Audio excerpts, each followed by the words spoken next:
नमस्कार, आपण पाहत आहात एसबीएन मराठी आणि मी वैष्णवी जाधव। एक नजर टाकूया आजच्या हेडलाईन्सवर। हेडलाईन प्रायोजक आंतरराष्ट्रीय ख्यातीचे डॉक्टर BS भोसले यांचं आशा होमिओपॅथिक क्लिनिक। आजाराच्या मुळाशी पोहोचणारी आधुनिक उपचार पद्धत। निराश होताय कशासाठी? होमिओपॅथी आहे सर्वांसाठी। बँक ऑफ इंडिया जवळ शिवाजी रोड, मिरज। कडकनाथ घोटाळ्याच्या आरोपावरून सदाभाऊ खोतांचे धमकी सत्र। खोतांवर 24 तासात प्रतिबंधात्मक कारवाई करा, अन्यथा न्यायालयात खेचू।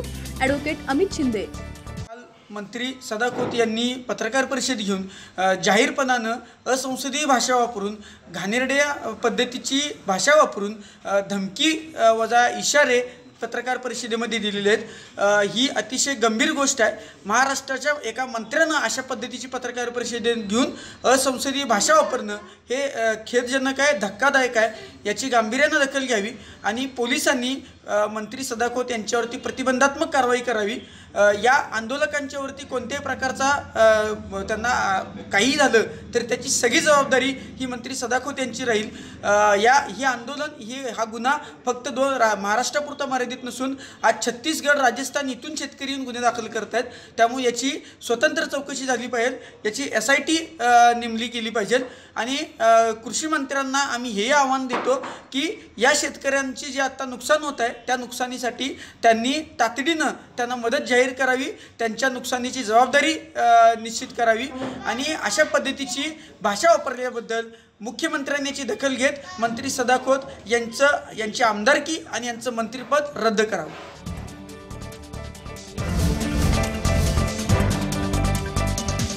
आई शपथ घेऊन सांगतो, कडकनाथ कोंबड्यांच्या घोटाळ्या प्रकरणी माझा संबंध नाही। आरोप सिद्ध करावे, अन्यथा भर चौकात विष्ठा खावी। राजू शेट्टींवर टीका करताना सदाभाऊ खोतांची जीभ घसरली। माझी मुलगी आहे हे सुद्धा तुम्ही एकदा पुराव्यानिशी सिद्ध करा, कारण तुम्ही बँका खाल्ल्या, कारखाने खाल्ले, यांच्या मागे लागलेला होता। आता तुम्हाला 3 वर्ष झालं, जसं मोगलाच्या सैन्याला पाण्यामध्ये धनाजी संताजी दिसत होता तसं 3 वर्ष झालं फक्त पाण्यामध्ये जिथं जाईल तिथं सदाभाऊ खोतच दिसत आहे। जे खोटे आरोप करत आहेत त्यांच्यावर आम्ही न्यायालयामध्ये अब्रू नुकसानीचे दावे कालच 2 लोकांच्यावरती आम्ही त्या ठिकाणी दाखल केलेले आहेत। आणि म्हणून निश्चितपणे जर राजकारणाची पुढे तुम्ही भाग घेणार असाल तर लोकसभेला तुमची जागा आम्ही दाखवून दिलेली आहे, विधानसभेला तुम्हाला आम्ही भुईसपाट करणार आहे। स्वाभिमानी शेतकरी संघटना निम्म्या महाराष्ट्रातनं आता आम्ही भुईसपाट करीत आणलेली आहे। 2 हात करायचे आहेत, तुमच्याकडे काय पुरावा आहे? त्यांना लय कोल्हापूरचा बिंदू चौका आठवतो, कुणाला बी आव्हान द्यायचं या बिंदू चौकात। अरे आता मी सदाभाऊ खोत बिंदू चौकात यायला तयार आहे। ठरवा तारीख, सांगा तारीख, घ्या पुरावं ते सगळं। आणि मी माझी कागद घेऊन बिंदू चौकात आता येतो। लई दिवसाचं बिंदू चौकाचं तुमचं बी स्वप्न अपूर्ण आहे, ते एकदा बिंदू चौकाचं स्वप्न पूर्ण करू।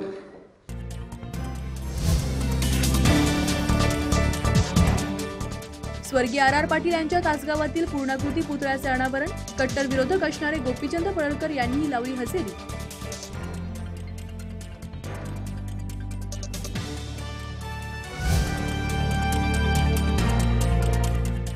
मिरजेत लाडक्या गणेशाच्या आगमनाची तयारी पूर्ण। पूर आणि अतिवृष्टीमुळे मोठ्या मूर्त्या व घरगुती गणेश मूर्ती किमतीत 10 ते 25% वाढ।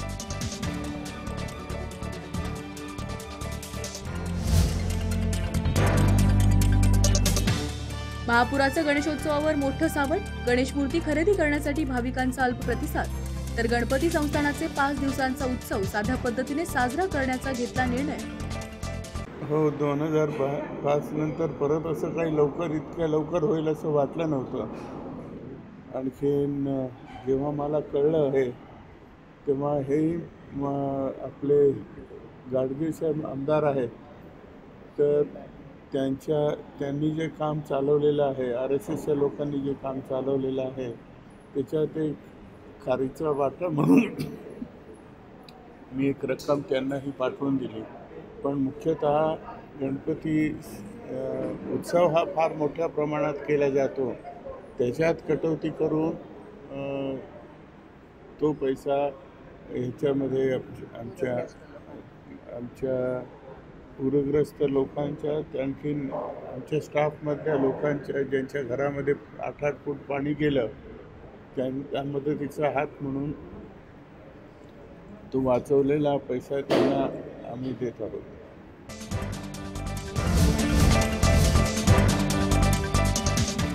मोदी सरकारच्या चुकीच्या निर्णयांमुळे अर्थव्यवस्था ढासळली, मनमोहन सिंग यांची टीका.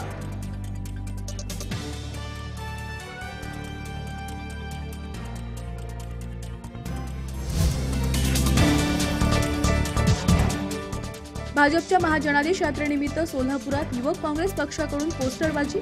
पोस्टरच्या माध्यमातून मुख्यमंत्र्यांना विचारले अनेक प्रश्न.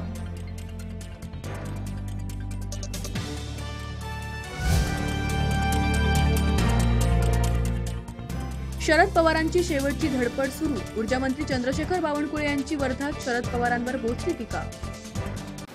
माणूस जेव्हा संपतो तेव्हा काही धडपड शरीरामध्ये तयार होतो. आता शेवटची धडपड आहे. कुणावर राग काढून, पत्रकारावर राग काढून कधी लोकशाही चालत नाही. संविधानाने पत्रकारांना अधिकार दिले आहे. संविधानामध्ये पत्रकार हे अत्यंत महत्त्वाचा बिंदू आहे. पत्रकारावर भडकून आपला रोष काढता येईल, पण ज्या पद्धतीने जनतेला त्यांनी नाकारलं आहे हे त्यांना कळालं. आता विरोधी पक्षाचा नेताही ते करू शकणार नाही ही परिस्थिती निर्माण झाली आहे आणि म्हणून त्यांचा राग ते पत्रकारावर काढतायत. त्यांच्याकडनं ह्या अपेक्षा नाही आहेत.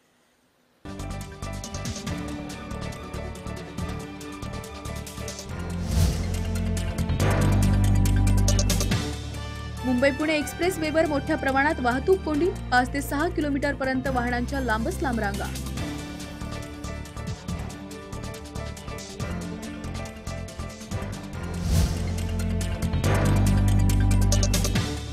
गणेशोत्सवासाठी कोकणात जाणाऱ्या बसला आग. मुंबई गोवा हायवेवरती मोठी वाहतूक कोंडी.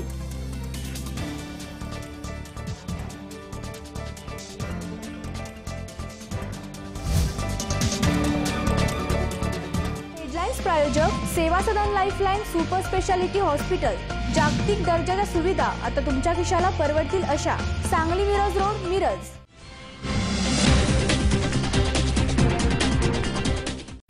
कडकनाथ घोटाळ्याच्या आरोपावरून सदाभाऊ खोतांचे धमकी सत्र सुरू असून खोतांवर 24 तासात प्रतिबंधात्मक कारवाई करा, अन्यथा न्यायालयात खेचू, ॲडव्होकेट अमित शिंदे यांनी इशारा दिला आहे.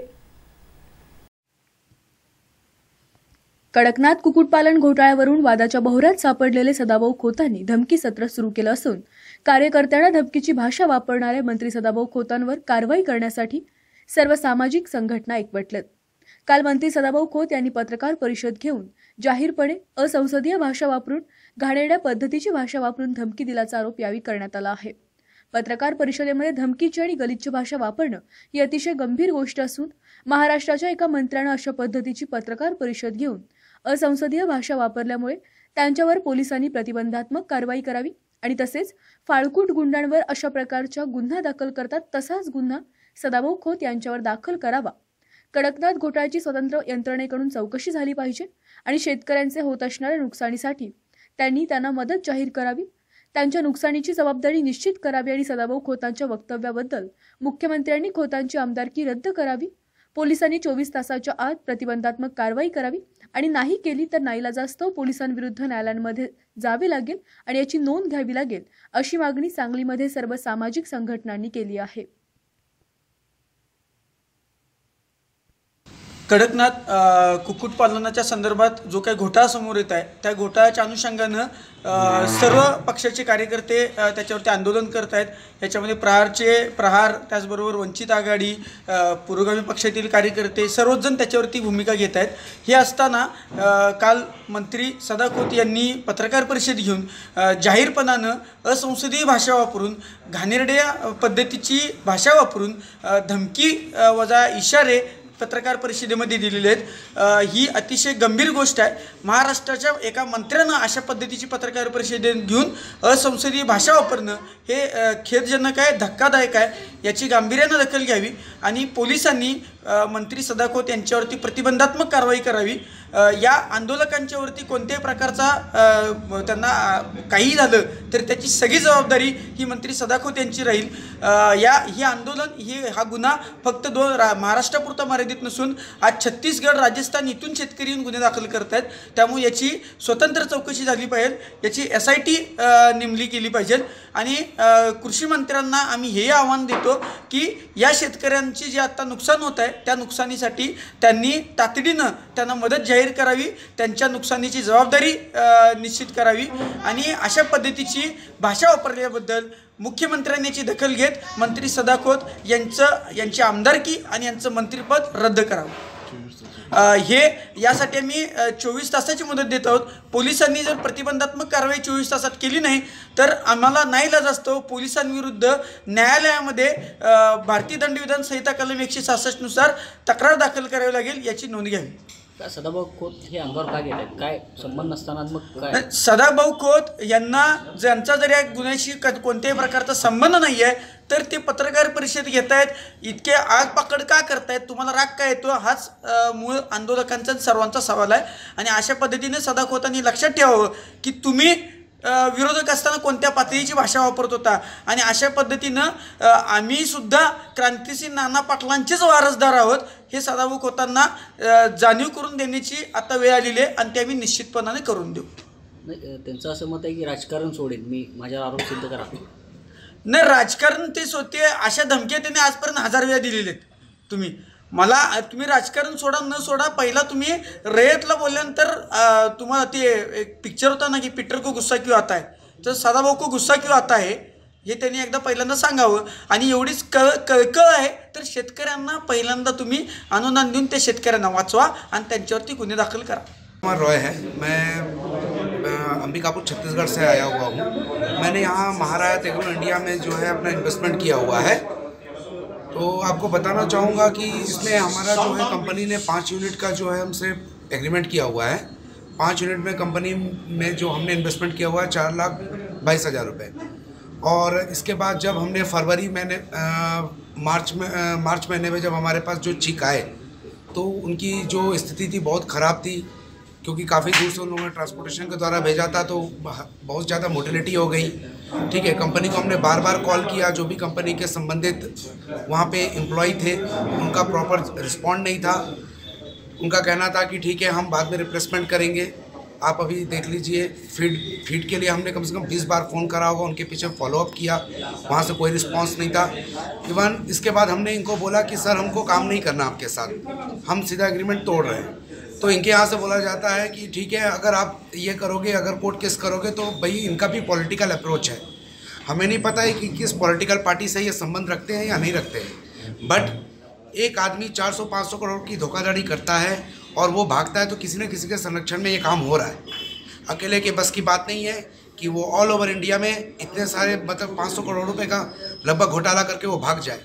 हम ये चाहते हैं कि इस चीज़ को जो है CM तक आप लेके जाएं और इनके ऊपर उचित कार्रवाई और हमें हमारा मुआवजा मिल सके. मी दिग्विजय पाटील.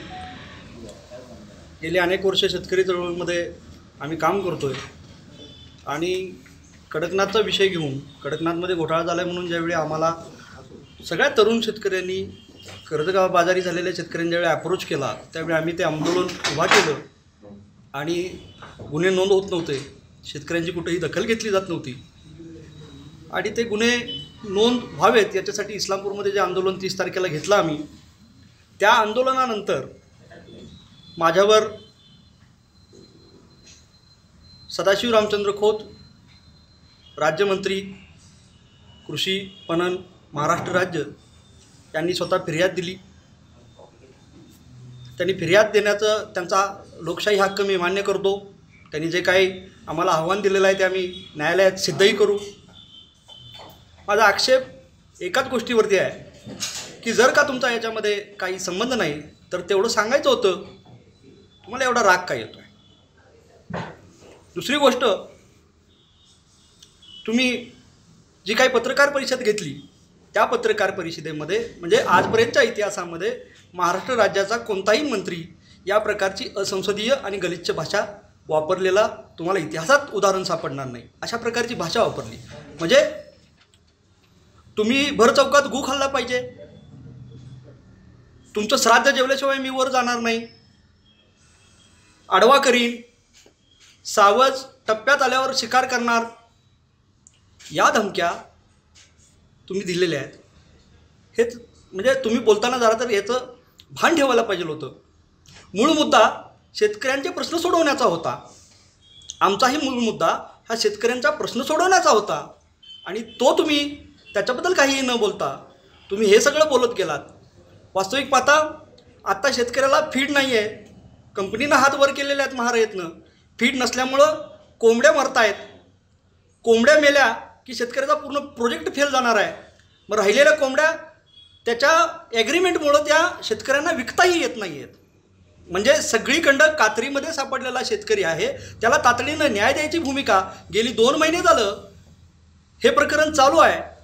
आणि महाराष्ट्रामध्ये आपण सगळीकडं फिरता आणि आपल्या बुडाखाली आमदार अशा प्रकारचं हे सगळं चालू असताना आपण कोणतीही भूमिका न घेता 30 तारखेला गुन्हा नोंद झाल्यानंतर आमच्यावर कारवाई केली. ठीक आहे, आम्ही काय ते न्याय प्रक्रियेमध्ये आमचा विश्वास आहे, आम्ही त्या पद्धतीनं जाऊ. पण मूळ मुद्दा परत बाजूला जातो की तुमची जी काही जबाबदारी होती ती तुम्ही इथं टाळत आहात. शेतकऱ्यांना आत्ता तातडीनं फीडसाठी शासकीय योजनांमधून किंवा सहकारी बँकांमधून कर्ज मिळायला पाहिजेत. त्याची तातडीनं अंमलबजावणी झाली पाहिजे आणि ते त्या पैशातनं फीड खरेदी करतील. दुसरी गोष्ट, फसवणूक झालेल्यांच्या मालमत्ता सीज झाल्या पाहिजेत. त्यांच्या जमिनी, त्यांचे अनेक कंपन्यांचे एकमेकांसोबतचे व्यवहार, त्या व्यवहारांमध्ये कोण कोण गुंतलं आहे, किती खोलपर्यंत गुंतलं आहे, याच्यामध्ये मनी लॉन्ड्रिंगचा काही प्रकार आहे का. काही कंपनी नावावरच नसताना त्या कंपनीवरती त्यांनी त्या कंपनीचं नाव वापरून व्यवहार केलेले आहेत वर्ष 1.5 वर्ष. असे अनेक घोटाळे आहेत. शेतकऱ्यांना मारहाण केलेली आहे, त्यांची दखल घेतलेली नाही. आमच्यावर गुन्हे दाखल केलेले आहेत. आमच्या घरच्यांना त्रास देण्याचा प्रयत्न केलेला आहे फोन करून. म्हणजे हा काय प्रकार आहे? मोगलाई आहे काही, एवढंच आमचं म्हणणं आहे. त्याच्यावर मुख्यमंत्र्यांनी ॲक्शन घ्यावी हे आमचं म्हणणं आहे. मिरजेत लाडक्या गणेशाच्या आगमनाची तयारी पूर्ण झाली असून पूर आणि अतिवृष्टीमुळे मोठ्या मूर्त्या घरगुती गणेश मूर्ती किमतीमध्ये 10 ते 25% वाढ झाली आहे. आपल्या लाडक्या गणेशाच्या आगमनासाठी गणेशोत्सव मंडळ व नागरिक सज्ज झालेत. लक्ष्मी मार्केट परिसरात गणेश मूर्ती विक्रेते व सजावटीचे साहित्य, पूजेचे साहित्य, फळांची दुकानं सजली आहेत. सोलापूर, कोल्हापूर तसेच स्थानिक गणेश मूर्तिकारांनी आपल्या गणेश मूर्त्या विक्रीला आणल्यात. देहबाण हरपून टाकणाऱ्या आकर्षक विविध रूपातील गणेश मूर्ती या ठिकाणी विक्रीसाठी आल्या आहेत. पूर, अतिवृष्टी तसेच प्लॅस्टरची किंमत वाढल्यानं गणेश मूर्तीच्या किमतीमध्ये 10 ते 25% वाढ झाली आहे. आपल्या आवडीच्या गणेश मूर्ती बुकिंग करण्यासाठी व सजावटीचे साहित्य खरेदीसाठी नागरिकांनी गर्दी केली आहे. 70 ते 80% गणेश मूर्ती बुकिंग केल्याची माहिती गणेश मूर्तिकारांनी दिली आहे. मी कृष्णा सातपुते. ह्या सोलापूरच्या मूर्त्या फिनिशिंग, कलर काम आकर्षक आहे. आता गेले 12 वर्ष झाले आम्ही हे सोलापूर मूर्त्या आणून भक्तांना देतो, आम्ही विक्री करतो, बुकिंग करतो. आता 1 महिना अगोदर आमचा स्टॉल असतो. संदीप जाधव असतील किंवा कृष्णा सातपुते असतील, अशा ह्या मूर्त्या आता ह्या वर्षी 25% दर वाढ झाले. पॅस्टर मागल्यामुळे, दर वाढल्यामुळे रेट जास्त लागलेले आहेत. आणि या पुराग्रस्तामुळे कमीत कमी मूर्त्या कमी आहेत मिरजेमध्ये. आणि महत्त्व सांगायला गेलं म्हणजे तर बाहेरगावचे खेडेपाड्यातले लोक आहेत ना, ते सगळे आता मिरजेमध्ये गणपती बुकिंग करत आहेत. आता आपल्याकडे कमीत कमी म्हणजे मूर्ती मार्केटमध्ये जास्त मूर्त्या नाहीत. आणि तुम्हाला दुसरे दाखवतो, हे सोलापूर आहे, पलीकडे साईडला कोल्हापूर आहे.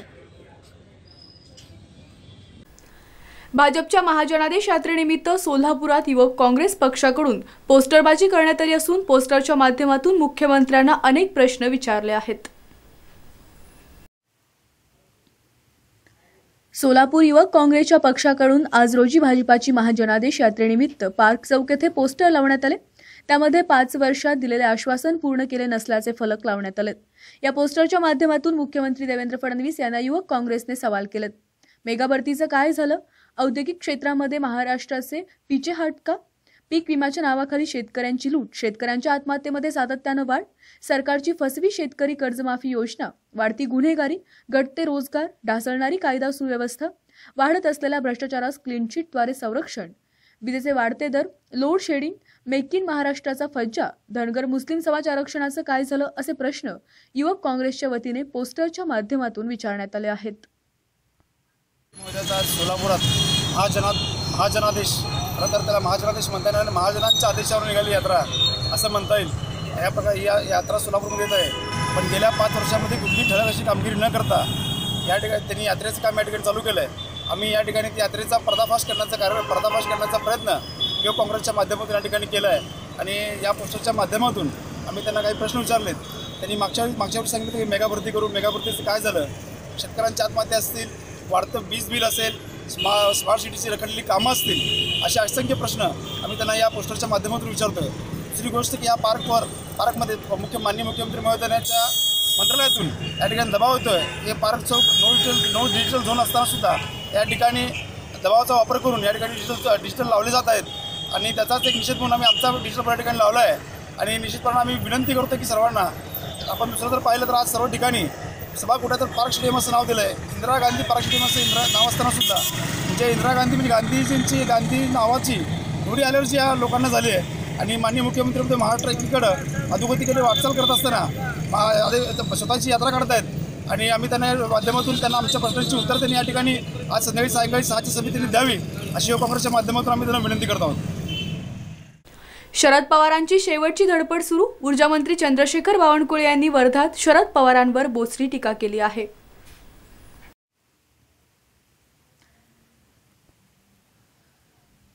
माणूस जेव्हा संपतो तेव्हा काही धडपड शरीरात तयार होते. आता शरद पवारांची अशीच परिस्थिती झाली असून शेवटची धडपड अशी बोचरी टीका ऊर्जा मंत्री तथा पालकमंत्री चंद्रशेखर बावनकुळे यांनी केली आहे. ते वर्ध्यात आज जिल्हाधिकारी कार्यालयाच्या सभागृहात जनता दरबार नंतर पत्रकारांशी बोलत होते. यावेळी बावनकुळे यांनी शरद पवार यांनी पत्रकारांवरती भडकल्याबाबत प्रश्न विचारण्यात आला. त्यावेळी मंत्री बावनकुळे म्हणाले, कुणावर भडकून, पत्रकारांवर भडकून लोकशाही कधी चालत नाही. पत्रकारांना संविधानाने अधिकार दिलाय. संविधानामध्ये पत्रकार हा महत्त्वाचा बिंदू आहे. पत्रकारांवरती भडकून आपला रोष काढता येईल, पण ज्या पद्धतीनं जनतेने त्यांना नाकारले हे त्यांना आता कळालं. विरोधी पक्षाचा नेताही ते आता करू शकणार नाही तशी परिस्थिती त्यांची निर्माण झाली आणि म्हणूनच ते पत्रकारांवर राग काढत आहेत. त्यांच्याकडून असे अपेक्षित नाही असं देखील मंत्री बावनकुळे म्हणाले आहेत. माणूस जेव्हा संपतो तेव्हा काही धडपड शरीरामध्ये तयार होतो. आता शेवटची धडपड आहे. कुणावर राग काढून, पत्रकारावर राग काढून कधी लोकशाही चालत नाही. संविधानाने पत्रकारांना अधिकार दिले आहे. संविधानामध्ये पत्रकार हे अत्यंत महत्त्वाचा बिंदू आहे. पत्रकारावर भडकून आपला रोष काढता येईल, पण ज्या पद्धतीने जनतेला त्यांनी नाकारलं आहे हे त्यांना कळालं. आता विरोधी पक्षाचा नेताही ते करू शकणार नाही ही परिस्थिती निर्माण झाली आहे.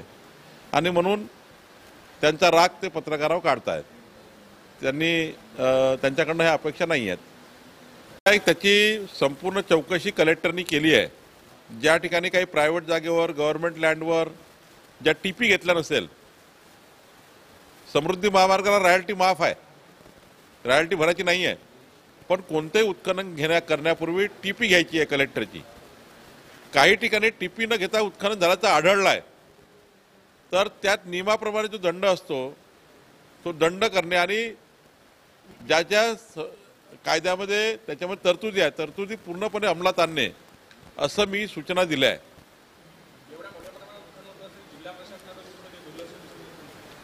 हो, काही प्रमाणात मायनिंग ऑफिसरचं दुर्लक्ष झालं आहे. अनेक प्रकरणं माझ्याकडे ग्रामपंचायतने आणून दिली आहे. काही अधिकाऱ्यामुळे दुर्लक्ष झाल्यामुळेही असं प्रकरण झालं आहे. मुंबई पुणे एक्सप्रेस वेवरती मोठ्या प्रमाणात वाहतूक कोंडी निर्माण झाली असून 5 ते 6 किलोमीटर पर्यंत वाहनाच्या लांबच लांब रांगा पाहायला मिळतात. मुंबई पुणे एक्सप्रेसवरती पुण्याकडे जाणाऱ्या लेनवर आज सकाळपासून मोठ्या प्रमाणावर वाहतूक कोंडी झाली आहे. दस्तुरी येथील अमृतानंद बीच ते दत्तवाडीपर्यंत असा एकूण 5 ते 6 किलोमीटरचा रस्ता मोठ्या प्रमाणात वाहतूक कोंडी होऊन त्यावरती वाहनांच्या लांबच लांब रांगा लागल्यात. गणेशोत्सवानिमित्त सलग शनिवार, रविवार, सोमवार अशा 3 सुट्ट्या असल्यानं मुंबईहून पुण्याकडे जाणाऱ्या वाहनांची संख्या वाढली. बोरघाट पोलिसांना मात्र वाहतूक कोंडी सुरळीत करण्यासाठी तारेवरची कसरत करावी लागते. काही वाहने बोरघाट मार्गे नो एंट्रीमधून जुन्या मुंबई पुणे महामार्गावरून लोणावळ्याकडे जातात आणि त्यामुळे लोणावळ्याहून येणाऱ्या वाहनांना याचा नाहक त्रास होत असून यामुळे अपघाताची शक्यता नाकारता येत नाही. मुंबई गोवा महामार्गावर कोकणकडे जाणाऱ्या एसटीला अचानक आग लागली. प्रवाशांमध्ये भीतीचं वातावरण निर्माण झालं आहे.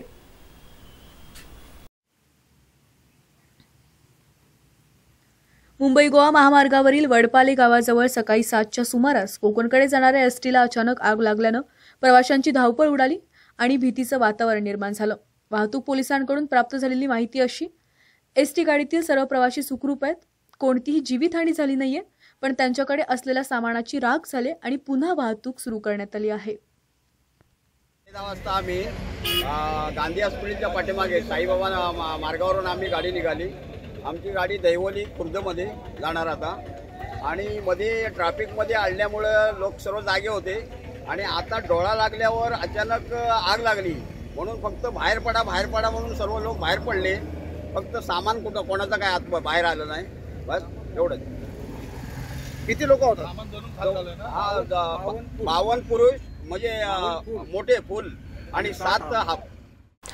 आई शपथ घेऊन सांगतो, कडकनाथ कोंबड्यांच्या घोटाळा प्रकरणी माझा काही संबंध नाही. आरोप सिद्ध करावे अन्यथा भर चौकात विश्रा खावी. राजू शेट्टींवर टीका करताना सदाभाऊ खोतांची जीभ घसरली आहे.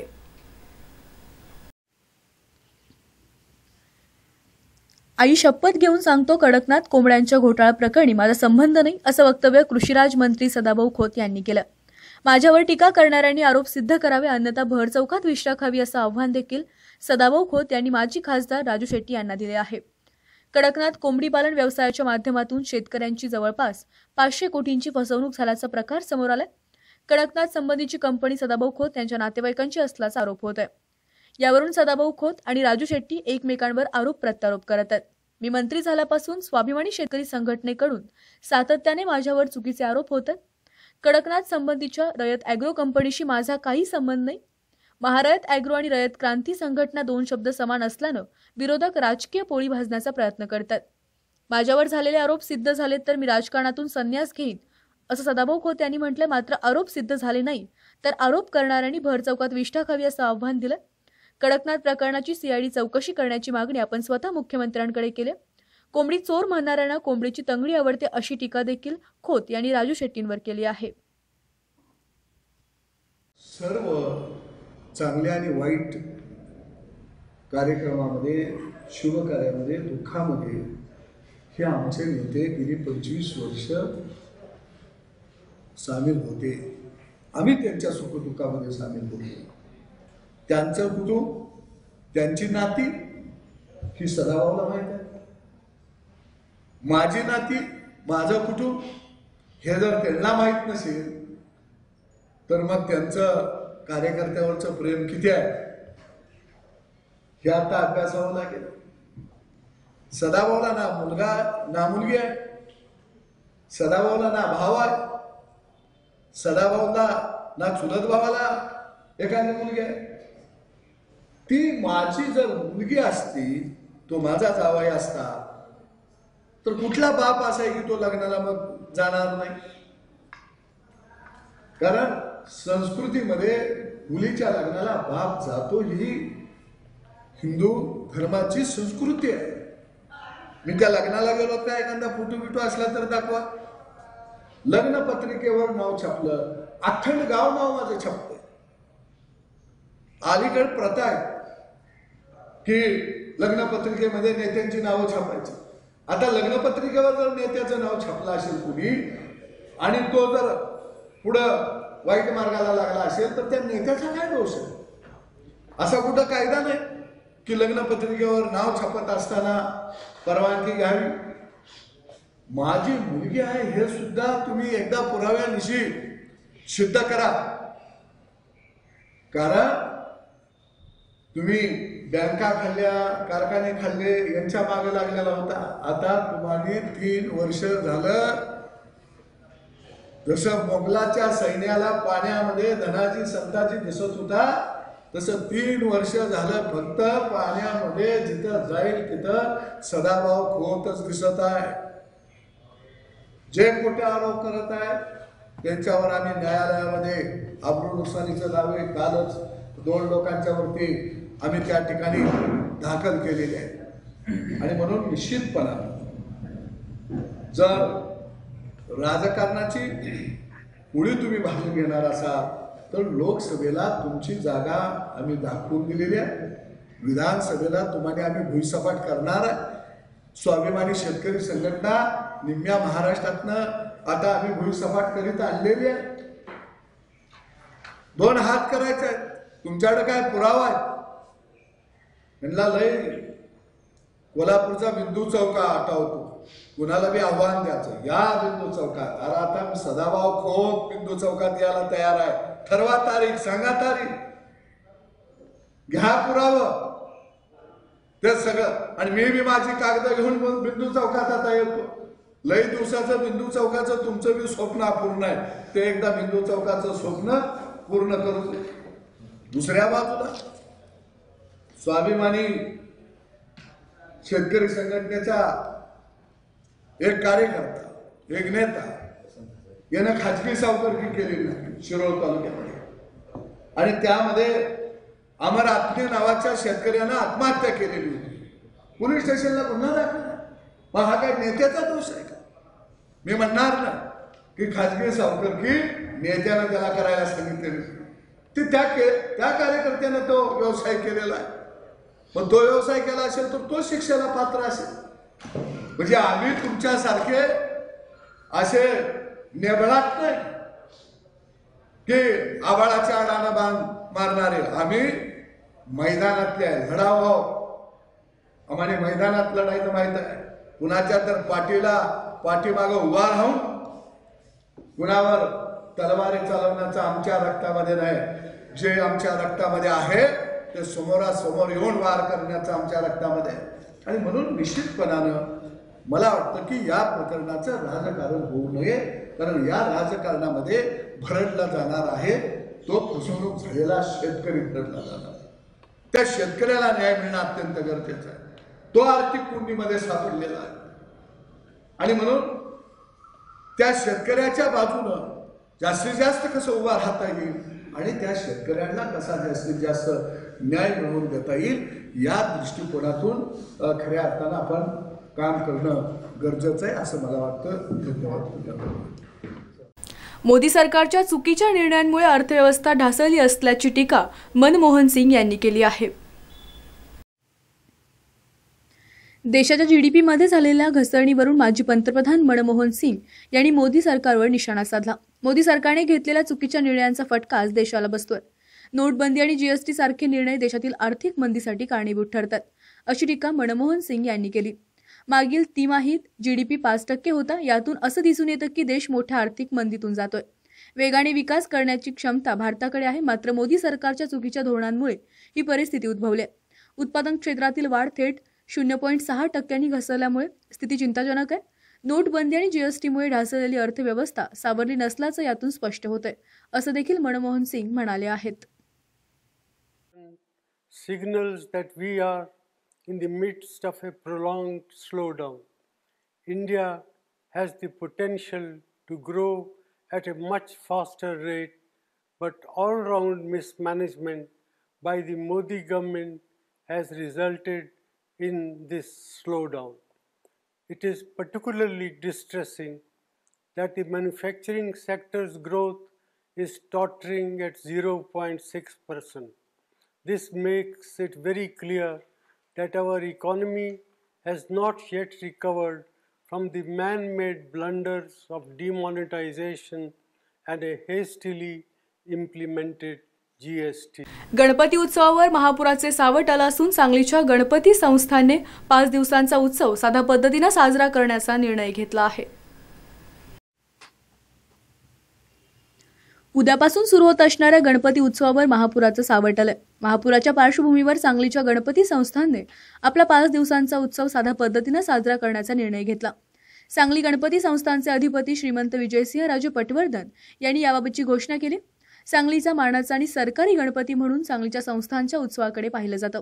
प्रतिवर्षी संस्थान गणपतीचं आगमन आणि विसर्जन हे अत्यंत शाही पद्धतीने केलं जात असायचं. मात्र यंदा सांगलीमध्ये पूर आल्यामुळे जनतेचं मोठ्या प्रमाणात नुकसान झाल्यानं उद्यापासून सुरू होणारा गणेशोत्सव हा साध्या पद्धतीनं साजरा करून या 5 दिवसाचे सर्व कार्यक्रम, शाही मिरवणुका रद्द करून या खर्चाची रक्कम पूरग्रस्तांसाठी देण्याचा निर्णय घेतलाय. याचबरोबर सांगलीच्या गणपती मंदिरावर होणारी ऐतिहासिक लाइटिंग तसेच सजावटही न करण्याचा निर्णय सांगलीचे राजे विजयसिंह पटवर्धन यांनी घेतले आहेत. हो, 2005 नंतर परत असं काही इतक्या लवकर होईल असं वाटलं नव्हतं. आणखीन जेव्हा मला कळलं हे, तेव्हा हेही आपले गाडगीळ साहेब आमदार आहेत, तर त्यांनी जे काम चालवलेलं आहे, RSSच्या लोकांनी जे काम चालवलेलं आहे, त्याच्यात एक खारीचा वाटा म्हणून मी एक रक्कम त्यांनाही पाठवून दिली. पण मुख्यतः गणपती उत्सव हा फार मोठ्या प्रमाणात केला जातो. त्याच्यात कटौती करून तो पैसा ह्याच्यामध्ये आमच्या पूरग्रस्त लोकांच्या, आणखीन आमच्या स्टाफमधल्या लोकांच्या ज्यांच्या घरामध्ये 8-8 फूट पाणी गेलं, त्या मदतीचा हात म्हणून तो वाचवलेला पैसा त्यांना आम्ही देत आहोत. यंदा आम्ही कल्पनासुद्धा केली नव्हती, त्याच्यापेक्षा लोकांचं अतिशय नुकसान झालं आहे. आम्ही इथे नव्हतो, अमेरिकेत होतो, पण आम्ही आमचं तिकीट प्रीपोन करून आम्ही लवकर आलो की आम्हाला सांगलीकरांना जेवढे आमच्याकडनं मदत होऊ शकेल तेवढे आम्ही करायचा प्रयत्न करतो आहे. आणि तिकडनं आम्ही फोन करून वारंवार चौकशी करत होतो की आता तरी पाणी ओसरलं असेल, पण काही त्याचं चिन्ह दिसत नव्हतं. तर आम्ही आणि राजेसाहेबांनी असा विचार केला की आपल्याला आपल्या लोकांच्यामध्ये परत जायला पाहिजे आणि आपल्याकडनं जेवढी मदत होईल तेवढी त्यांना लोकांना शक्य असेल तेवढं आपण करूया. आणि त्याप्रमाणे आम्ही निर्णय घेतला की यंदा गणपती उत्सव मोठ्या प्रमाणात न करता, आपली परंपरा आहे त्या हिशोबाने तेवढी गणपती उत्सव आपण पूजा करायची, महापूजा करायची, गणपतीची स्थापना करायची. इतर जे आपण गाण्याचे किंवा काही दुसरे प्रोग्रॅम करतो ते रद्द करून त्याची जी काय पैसे असतील, बिदागी असेल, काय असेल, ते आम्ही गरीब लोकांच्यामध्ये ज्यांचं नुकसान झालं आहे त्यांना आम्ही द्यायचा आमचा असा विचार आहे. आणि जसे जसे लोक येत असेल तसे आम्ही त्यांना जरूर आमच्याकडनं जेवढी होईल तेवढी मदत करू आम्ही. धन्यवाद. स्वर्गीय RR पाटील यांच्या तासगावातील पूर्णाकृती पुतळ्याचे शरद पवार यांच्या हस्ते अनावरण संपन्न झाले. कट्टर विरोधक असणारे गोपीचंद पडळकर यांनी देखील हजेरी लावली होती. माजी गृहमंत्री स्वर्गीय RR पाटील यांच्या पूर्णाकृती पुतळ्याचे तासगावमध्ये अनावरण झाले आहे. राष्ट्रवादीचे नेते शरद पवार यांच्या हस्ते आबांच्या पुतळ्याचे अनावरण संपन्न झाले. याप्रसंगी खासदार डॉक्टर अमोल कोल्हे, राष्ट्रवादी प्रदेशाध्यक्ष जयंत पाटील, आमदार सुमनताई पाटील, आमदार अनिल बाबर, आमदार विश्वजित कदम, आमदार मोहनराव कदम, रोहित पाटील यांच्यासह अनेक मान्यवर उपस्थित होते. यावेळी आयोजित सभेत बोलताना राष्ट्रवादी काँग्रेसचे प्रदेशाध्यक्ष जयंतराव पाटील यांनी 2024 मध्ये तासगाव विधानसभा निवडणुकीत राष्ट्रवादीचे उमेदवार रोहित RR पाटील असल्याचं जाहीर केलं आहे. तर आमदार अनिल बाबर यांनी बोलताना RR आबा यांच्या अनेक आठवणींना उजाळा दिला आहे.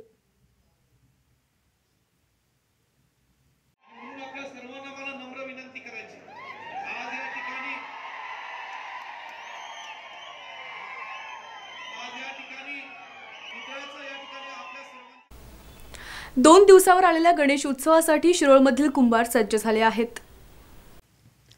गणेश उत्सव 2 सप्टेंबरला असून गणपती करण्यासाठी कुंभार गल्लीत लगबग सुरू आहे. पुरुष कारागर दिवस रात्र गणपती मूर्ती तयार करण्यासाठी झटतात, तर महिला आणि मुली सुद्धा पुरुषांच्या खांद्याला खांदा लावून गणपती आणि गौरीच्या मूर्ती दागिन्यांनी सजवतात. गणेश उत्सवासाठी गणेश मूर्त्यांची सजावट करताना महिला वर्ग, कारागीर गणपतीची मूर्ती रंगरंगोटीने पूर्ण झाल्यानंतर गणपतीला दागिन्यांनी सजवतात. मूर्तीला फेटा बसवतात. गणपतीच्या अंगावर असलेले दागिने सजावटीच्या साहित्याने बनवून ते परिधान केले जातात. त्यामुळे रंगरंगोटीसह दागिने, फेटा आणि मुकुटामुळे गणरायाची मूर्ती आकर्षक दिसते. दरम्यान महापुरामुळे कच्चा माल येण्यास वेळ लागल्यानं मूर्ती कमी प्रमाणात बनल्या आणि तसेच ग्रामीण भागातील सार्वजनिक मंडळाची मोठी मागणी आहे. 15 दिवसाच्या महापुराने वीज गायब झाली. सजावटीचे साहित्य वेळेत मिळालं नाही. सध्या कमी कालावधीमध्ये गणेश मूर्तींचं काम वेळेत करण्यासाठी रात्रंदिवस काम केलं जात आहे, असं मत भरत कुंभार यांनी व्यक्त केले आहे. मी भरत अशोक कुंभार, राहणार शिरोळ. आमचा हा पूर्वापार म्हणजे 4थी पिढी चालू आहे गणपती बनवायचे. ह्यावर्षी पडलेल्या पावसामुळे आलेल्या महापुरामुळे गणपतीचं म्हणजे कामाला एवढा वेळ मिळाला नाही पुरेसा. परत कोल्हापूर आणि इतर ठिकाणाहून कच्च्या मूर्त्या आलेल्या नाहीत म्हणाव्या कशा प्रत्येक ठिकाणी.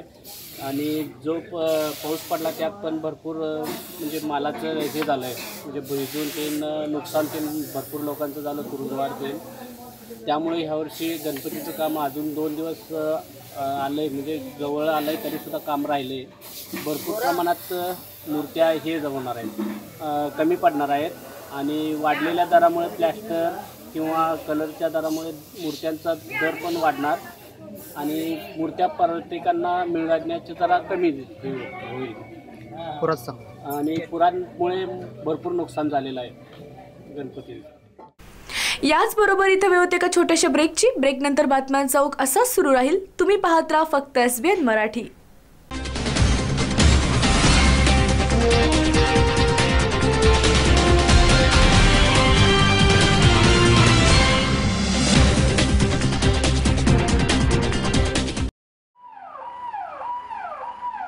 अत्याधुनिक उपचार आणि तपासण्या एकाच छताखाली मिळण्याचं ठिकाण म्हणजे सेवा सदन लाईफलाईन सुपर स्पेशालिटी हॉस्पिटल.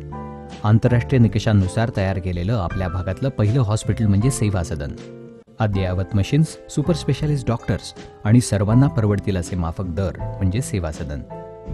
सेवा सदनमध्ये अँजिओग्राफी, अँजिओप्लास्टी, बायपास शस्त्रक्रिया आणि हृदयाच्या इतर शस्त्रक्रिया, आंतरराष्ट्रीय दर्जाचा अतिदक्षता विभाग, डोळ्याच्या सर्व प्रकारच्या तपासण्या, मोतीबिंदू काचबिंदू शस्त्रक्रिया, दुर्बिणीद्वारे शस्त्रक्रिया, मेंदूच्या आजारांवरील उपचार, मधुमेह आणि स्थूलता निवारण, general medicine, dialysis, 2D echo, colour Doppler, CT scan, panchakarma आणि योगोपचार असे विविध उपचार सेवा सदनमध्ये मिळतात. निश्चिंत मन, व्याधीमुक्त जीवन म्हणजे सेवा सदन.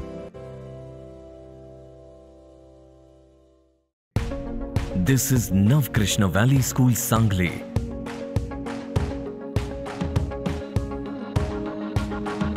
Where we lead our children towards an artistic future.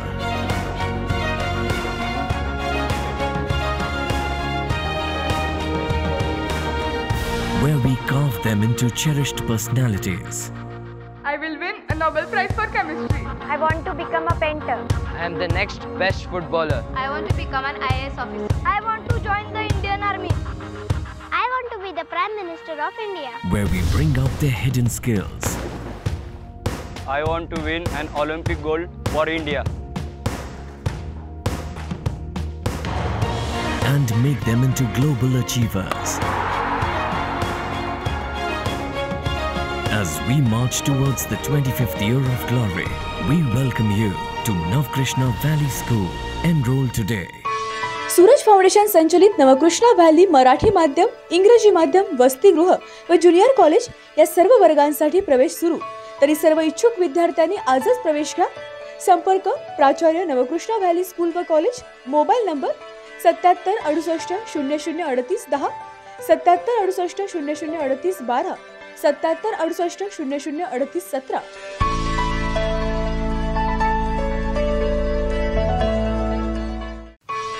Sangli Miraj Kupwad शहर महानगरपालिका संचलित मिरज हायस्कूल मिरज 156 वर्षाची शैक्षणिक सेवा देणारी शाळा. 14 डिसेंबर 1863 सालापासून यशस्वी घोडदौड. आंतरराष्ट्रीय स्तरावर सांगली जिल्ह्याचे नाव लौकिक करणारी आणि गुणवंत नामवंत विद्यार्थी घडवण्याची परंपरा कायम. 5वी ते 10वी पर्यंतच्या विद्यार्थ्यांना मोफत प्रवेश सुरू. शाळेची खास वैशिष्ट्य: शाळेची भव्य सुसज्ज इमारत, भव्य क्रीडांगण, अद्ययावत प्रयोगशाळा, प्रशस्त संगणक कक्ष, डिजिटल क्लासरूम. NCERT तर्फे नवी दिल्ली स्पर्धेत सलग 3 वर्ष आंतरराष्ट्रीय पातळीवर प्रथम क्रमांक मानकरी भारतातील एकमेव हायस्कूल. सुविधा: मुलांना मोफत गणवेश, स्कूल बॅग, शैक्षणिक साहित्य, मोफत बस सेवा, 9वी व 10वी विद्यार्थ्यांसाठी शासन मान्य व्हॅकेशन कोर्स, ऑटोमोबाईल्स व रिटेल, स्कॉलरशिप, NTS, NMMS परीक्षेसाठी तज्ज्ञ शिक्षकांचे मार्गदर्शन, मुलींच्यासाठी स्वसंरक्षण प्रशिक्षण, खास वैशिष्ट्य, शिक्षणासाठी गरीब गरजू विद्यार्थ्यांना शैक्षणिक दत्तक सुविधा. आपल्या पाल्याच्या उज्ज्वल भविष्यासाठी आजच प्रवेश निश्चित करा. प्रवेश मर्यादित. संपर्क मुख्याध्यापक शिंदे सर 99 23 43 66 75, दुधाळ सर 77 98 11 76 54.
ना पक्ष ना पात, मैशा योजनेचं पाणी येऊ दे आपल्या शिवारात.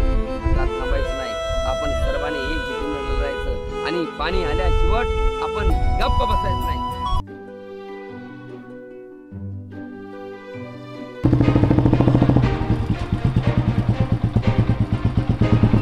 काय करू मी? दुरी घेऊ काय करू?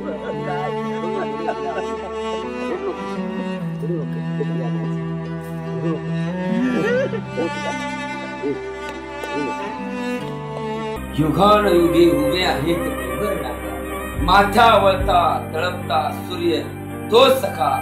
मायभूमी अशी का रणरणली, अरे भेगाळलेल्या जिमनीत पुन्हा का शिवारात बनवली. सेवा सदन लाईफलाईन सुपर स्पेशालिटी हॉस्पिटल. जागतिक दर्जाच्या सुविधा आता तुमच्या खिशाला परवडतील अशा. सांगली मिरज रोड, मिरज. आंतरराष्ट्रीय ख्यातीचे डॉक्टर BS भोसले यांचं आशा होमिओपॅथिक क्लिनिक. आजाराच्या मुळाशी पोहोचणारी आधुनिक उपचार पद्धत. निराश होताय कशासाठी? होमिओपॅथी आहे सर्वांसाठी. बँक ऑफ इंडिया जवळ शिवाजी रोड, मिरज. जत तालुक्यातील एकमेव diagnostic centre doctor Chandrakant Patil यांचे लाईफ केअर डायग्नोस्टिक सेंटर. सर्व प्रकारचे sonography, colour doctor, X-ray reporting इत्यादी. पत्ता डॉक्टर दत्ता सावंत बिल्डिंग, सावंत गल्ली, जत. नाव नोंदणीसाठी थेट संपर्क 92 84 77 60 65. हेडलाईन्स प्रायोजक डॉक्टर रवींद्र आळे यांचे जत तालुक्यातील एकमेव मल्टी स्पेशालिटी हॉस्पिटल. महाराष्ट्र शासनाच्या महात्मा ज्योतिबा फुले जन आरोग्य योजनेअंतर्गत मोफत शस्त्रक्रिया केल्या जातील. उमा हॉस्पिटल कॅम्पस, जत, जिल्हा Sangli. King star aqua self and services. RO water purifier दुरुस्ती व विक्रीचे विश्वसनीय ठिकाण. दुरुस्ती केवळ 4 तासात, तसेच 13 स्टेज RO वॉटर प्युरिफायर फक्त 6,999 रुपयात. पत्ता कच्ची कॉम्प्लेक्स, हिरा हॉटेल चौक, मिरज. संपर्क 89 56 89 01 44. सेवा सदन लाईफलाईन सुपर स्पेशालिटी हॉस्पिटल. जागतिक दर्जाच्या सुविधा आता तुमच्या खिशाला परवडतील अशा. सांगली मिरज रोड, मिरज. आंतरराष्ट्रीय ख्यातीचे डॉक्टर BS भोसले यांचं आशा होमिओपॅथिक क्लिनिक. आजाराच्या मुळाशी पोहोचणारी आधुनिक उपचार पद्धत. निराश होताय कशासाठी? होमिओपॅथी आहे सर्वांसाठी. बँक ऑफ इंडिया जवळ शिवाजी रोड, मिरज.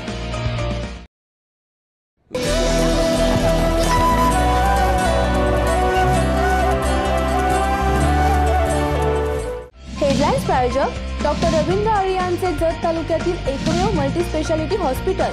महाराष्ट्र शासनाच्या महात्मा ज्योतिबा फुले जन आरोग्य योजनेअंतर्गत मोफत शस्त्रक्रिया केल्या जातील. उमा हॉस्पिटल कॅम्पस, जत, जिल्हा सांगली.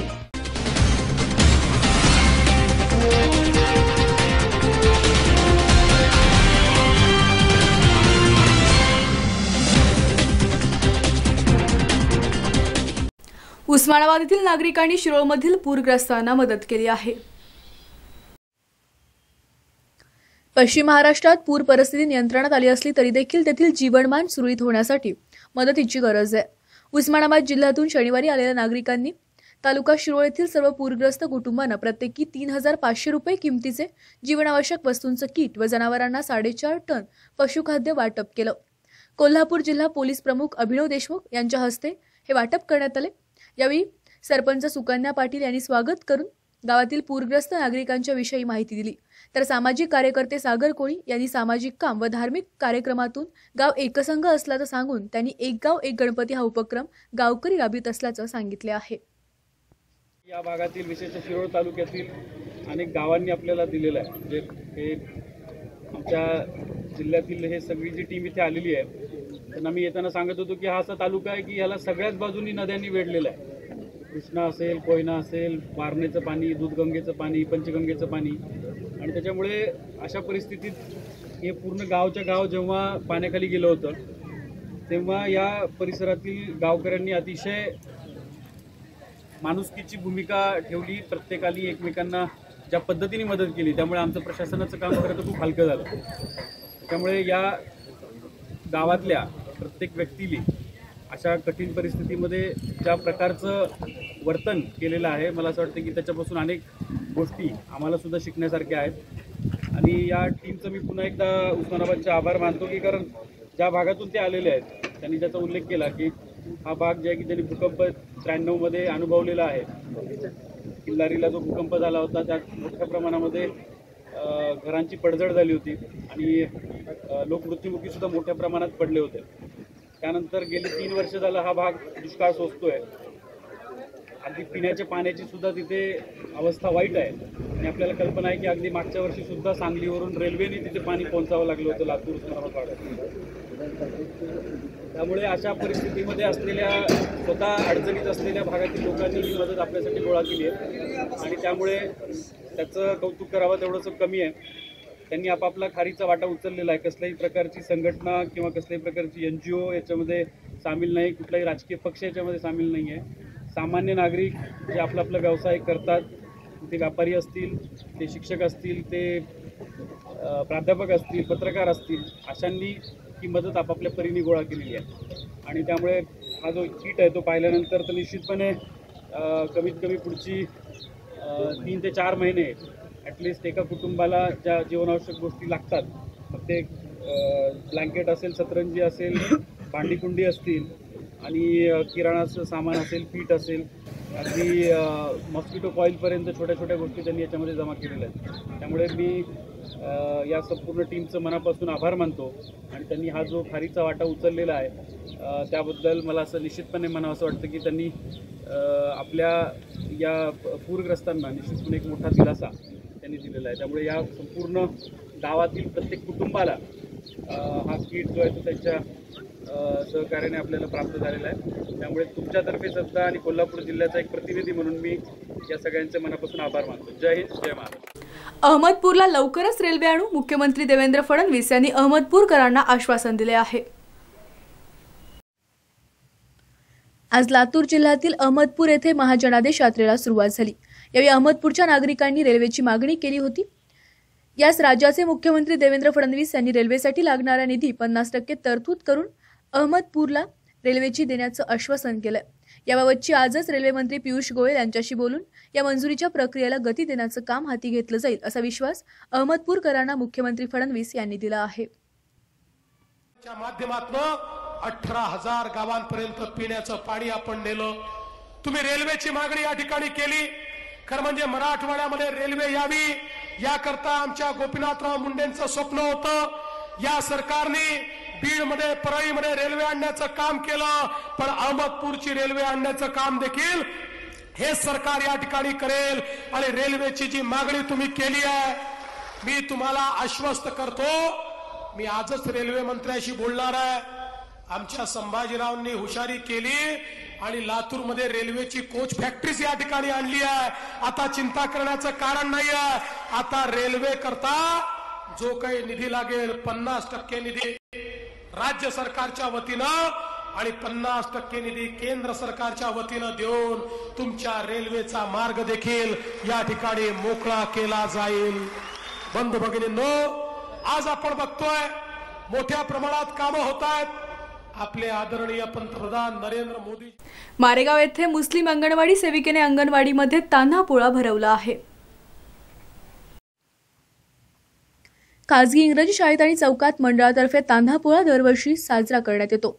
कोणताही जातीभेद न करता मुस्लिम अंगणवाडी सेविका मुमताज शेख यांनी सामाजिक बांधिलकीने असाच काही वेगळा कार्यक्रम करण्याच्या उद्देशानं मारेगावात आपल्या अंगणवाडी केंद्र क्रमांक 7 येथे तान्हा पोळा भरवण्यात आला असून या तान्हा पोळ्यामध्ये अनेक चिमुकल्यांनी मोठ्या उत्साहाने नंदीबैल सजवून आणले होते. या अंगणवाडीमध्ये एकूण 22 विद्यार्थी आहेत. सर्व विद्यार्थ्यांना अंगणवाडी सेविका मुमताज शेख यांच्याकडून बॅट बॉल गिफ्ट देण्यात आलं आहे. 7 येथील माझी मुलगी अंगणवाडीमध्ये आहे. शेख टीचरनी सांगितलं की छोट्या छोट्या मुलांना नंदी बैल वगैरे घेऊन आम्ही आलो आहे इथं आणि गिफ्ट वगैरे बॉल बॅट आणि आहार ते पण त्यांनी केलेलं आहे. केंद्र मारेगांव क्रमांक 7 यहाँ पे ताना पोला मनाया गया है. जैसे हर कॉन्वेंटों में हर बच्चे तैयारी करके जाते हैं, तो वैसे ही हमने कुछ करने का सोचा है. इसीलिए आज हमने सभी बच्चों को बताए, तो बच्चे ही बहुत उत्साह से तैयारी करके आए. आज हमने ये प्रोग्राम लिया है मारेगांव क्रमांक आंगनवाड़ी 7 यहाँ. गुड्डू मेहतासह नवाज शरीफ, SBN मराठी, मारेगाव. शासकीय वसतिगृहांमुळे शिक्षणाचा मार्ग सुकर झाला असून वडिलांचा शिक्षणाचा आर्थिक भार कमी झाला आहे, यवतमाळ येथील विद्यार्थिनीने वक्तव्य केलं आहे. बाबुळगाव तालुक्यातील सुकळी येथील रहिवासी असलेले प्रतीक्षा संतोष कांबळे, वय 17 वर्ष, ही शहरातील समर्थवाडी येथील मागासवर्गीय मुलींच्या शासकीय वसतिगृहात वास्तव्यास आहे. गावातून इयत्ता 10वी मध्ये 88% गुण घेऊन प्रतीक्षा गत वर्षापासून या वसतिगृहात राहून शिक्षण घेते. सध्या ती येथील अमोलचंद विद्यालयात 12वी विज्ञान शाखेला आहे. 10वी नंतर शहरात शिक्षण घेण्याचं तिचं ध्येय होतं. मात्र घरची परिस्थिती जेमतेम असल्यामुळं शहरात शिक्षणाचा खर्च झेपणार नाही याची तिला कल्पना होती. तसेच बसने अपडाऊन करून तिथं जाणं देखील शक्य नव्हतं. कधी बसेस वेळेवर येत नाही, त्यामुळे शिक्षणाचा खोळंबा होणार, शिवाय अभ्यासातही व्यत्यय येणार. त्यामुळे मागासवर्गीय मुलींच्या शासकीय वसतिगृहाबाबत प्रतीक्षाचे वडील संतोष कांबळे यांनी माहिती घेतली. 10वीत गुणवत्ता यादीप्रमाणे मुलींना वसतिगृहात प्रवेश दिला जातो असं माहीत झाल्यानंतर संतोष कांबळे यांनी अर्ज दाखल केला आणि त्यानुसार प्रतीक्षाचा प्रवेश निश्चित झाला. या वसतिगृहांमुळे मुलींच्या शिक्षणाचा मार्ग सुकर होत आहे. शहरात शिक्षण घेण्यासाठी वसतिगृह योजनेअंतर्गत राहण्याची आणि खाण्याची सोय झाल्यामुळे पालकांची सुद्धा चिंता मिटल्याचं विद्यार्थिनीचं म्हणणं आहे. पण प्रश्न हा होता की यवतमाळमध्ये शिकायची कशी. माझ्या घरची परिस्थिती नव्हती की रूम करून इथे ठेवणार आणि पैसे लावणार. तर आम्ही इथे समाज कल्याणमध्ये फॉर्म टाकला, त्यामध्ये माझा नंबर लागला. त्यामुळे मला आता इथे यवतमाळसारख्या चांगल्या शहरातनी शिकायला मिळत आहे आणि तिथेच माझ्या हॉस्टेलपाशीच चांगलं कॉलेज आहे अमोलक्षण महाविद्यालय, यामध्ये मी आता शिक्षण घेत आहे. मी जर ती तालुक्यामध्ये शिकली असती बाबुळगावला तर मला ITI किंवा BS करायला लागलं असतं आणि चांगले शिक्षण घ्यायला नसते मिळाले. मी इथे आहे त्यामुळे आता मला चांगले शिक्षण घ्यायला मिळत आहे सायन्स. कारण माझ्या घरच्यांची तेवढी परिस्थिती नव्हती. माझे वडील मजूर आहेत आणि माझा भाऊसुद्धा आहे, त्यालासुद्धा शिकवायचे होते, म्हणून शक्य नव्हते की आम्ही खर्च करून शिकू शकत होतो इथे यवतमाळला. गुड्डू मेहता, SBN मराठी, यवतमाळ. यवतमाळ पुसद येथे रेती तस्करांनी धुमाकूळ घातला असून उपविभागीय अधिकाऱ्यांच्या निवासस्थानासमोरून जप्त केलेले ट्रक चोरून नेले आहेत. पुसद तहसील कार्यालयाअंतर्गत कारला येथे 28 ऑगस्ट रोजी दुपारी अवैध रेती तस्करी संदर्भात ट्रक कारवाईकरिता जप्त करण्यात आला होता. सदर ट्रक हा पोलीस ठाण्यात न लावता पुसद उपविभागीय अधिकारी यांच्या निवासस्थानासमोर लावण्यात आला होता. या ट्रकवर तात्काळ कारवाई न केल्यानं दिवस उलटून गेला व 29 ऑगस्ट रोजी रात्री रेती तस्करांनी सदर ट्रक चोरून पळवून नेला. घटनास्थळापासून उपविभागीय पोलीस अधिकारी कार्यालय तसेच शहर पोलीस स्टेशन हे अक्केच्या अंतरावर आहे. असं असताना देखील एवढी मोठी मजल रेती तस्कर मारतात कशी असा प्रश्न निर्माण होत आहे. संबंधित अधिकाऱ्यांनी योग्यरित्या कारवाई करून वाहनांची हवा सोडून चाकास जामर बसवून वाहन ताब्यात घेतलं असतं तर हा गंभीर प्रकार घडलाच नसता. मात्र अधिकाऱ्यांनी कामचुकारपणा केल्यानं वरिष्ठ त्यांच्यावर काय कारवाई करतात हे सुद्धा पाहणं बाकी आहे. रोजी दुपारी तहसीलच्या टीमद्वारे एक अवैध रेती वाहतूक करणारा ट्रक पकडण्यात आला होता आणि त्याच्यावर महसुली दंडाची सेक्शन 48 प्रमाणे कारवाई प्रोसेस सुरू होती आणि तो जप्त करण्यात आला होता आणि जप्त करून शासकीय तहसीलदार यांच्या निवासस्थानासमोर तो ट्रक लावण्यात आला होता आणि तो ट्रक जप्तीमध्ये असताना दिनांक 29च्या रात्री अंधाराचा फायदा घेऊन तो ट्रक पळून नेण्यात आलेला आहे. त्याबद्दल तहसीलदारांकडून काल सिटी पोलीस स्टेशन पुसद येथे 379चा गुन्हा दाखल करण्यात आलेला आहे. नेहमी आपण वाहने जे आहे ते पोलीस स्टेशनमधच्या आवारात लावतो, यावेळेस का नाही लावण्यात आली?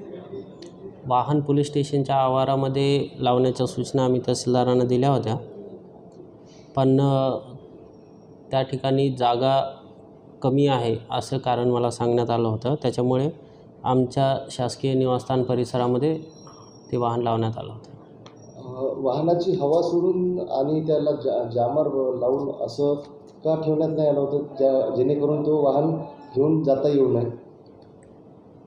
हवा सोडणे, चावी घेणे ह्या गोष्टी आपण करत असतो. हे केलं होतं का नाही याची आम्ही चौकशी करू. आणि संबंधित अधिकाऱ्यांनी यावर कामचुकारपणा केला त्यावर काय कारवाई? कामचुकारपणा केला असं प्रत्यक्षदर्शनी दिसत नाही.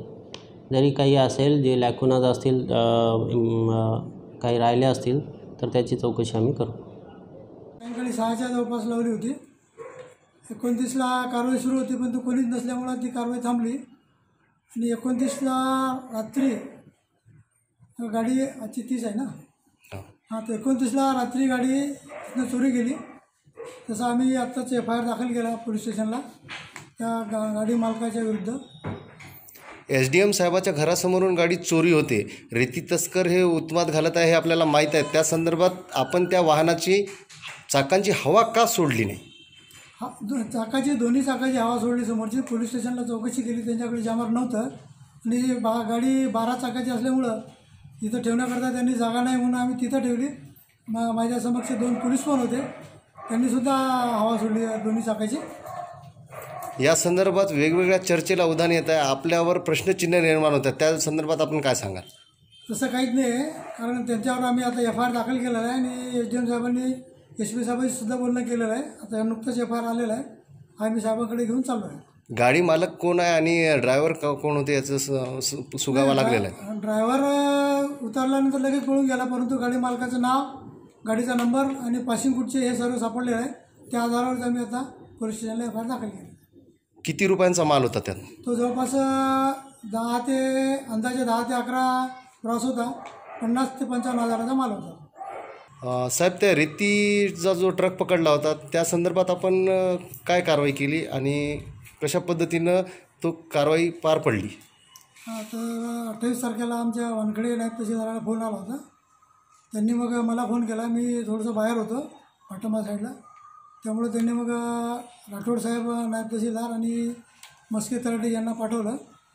ती गाडी पुसद कारला रोडवर गिरणीच्या थोडंसं समोर तिथे त्यांनी गाडी अडवली आणि कागदपत्र पाहिले. त्यांना थोडा संशय आला, त्यामुळे आम्ही वरिष्ठांना फोन करून विचारणा केली.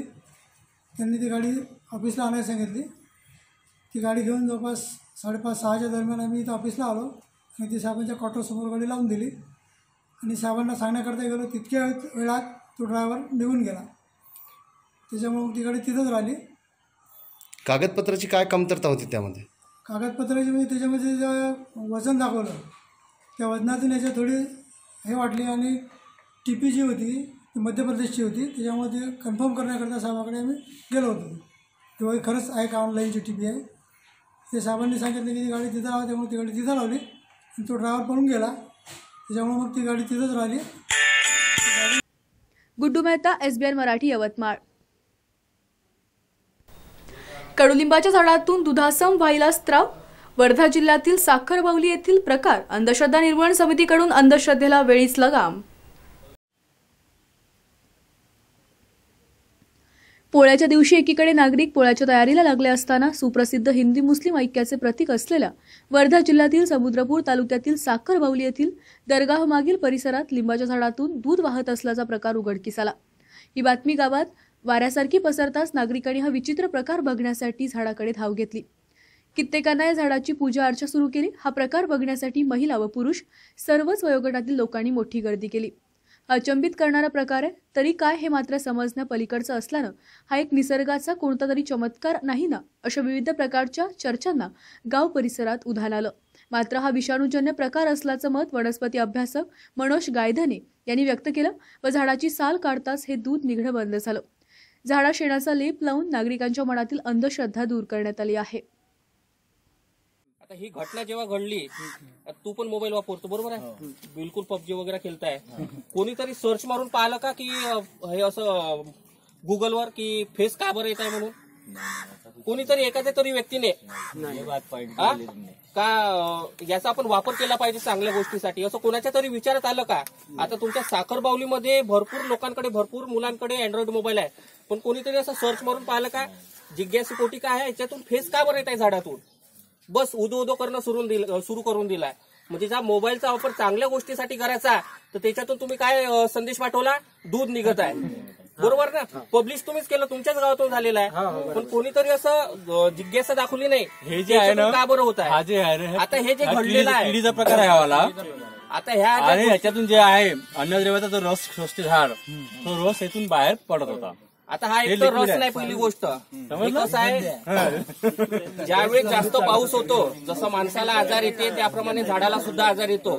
जास्त पावसामुळे काय झालंय, पाणी आतमध्ये गेलेलं आहे आणि ह्या झाडाला काय झालंय बॅक्टेरियल डिसीज, त्याच्यामुळे तो पांढरा फेस जो आहे तो बाहेर निघत होता। सगळ्यात पहिले कसं आहे की फेस जो होता याचा पूर्ण पॅक होता, त्याच्यानंतर त्याचा जो दूध म्हणतो आपण, पण फेस येत होता त्याचा व्हाईटवाला, त्याला लोकांनी दूध म्हणलं की बा देवाचा प्रकार आहे, पण हे देवाचा प्रकार नाही आहे। इथं गॅस हिटेड पैदा झाली, त्याच्यामुळे ते फेस निघत होतं पावसामुळे, लोकांनी देवाचा प्रकार केलं।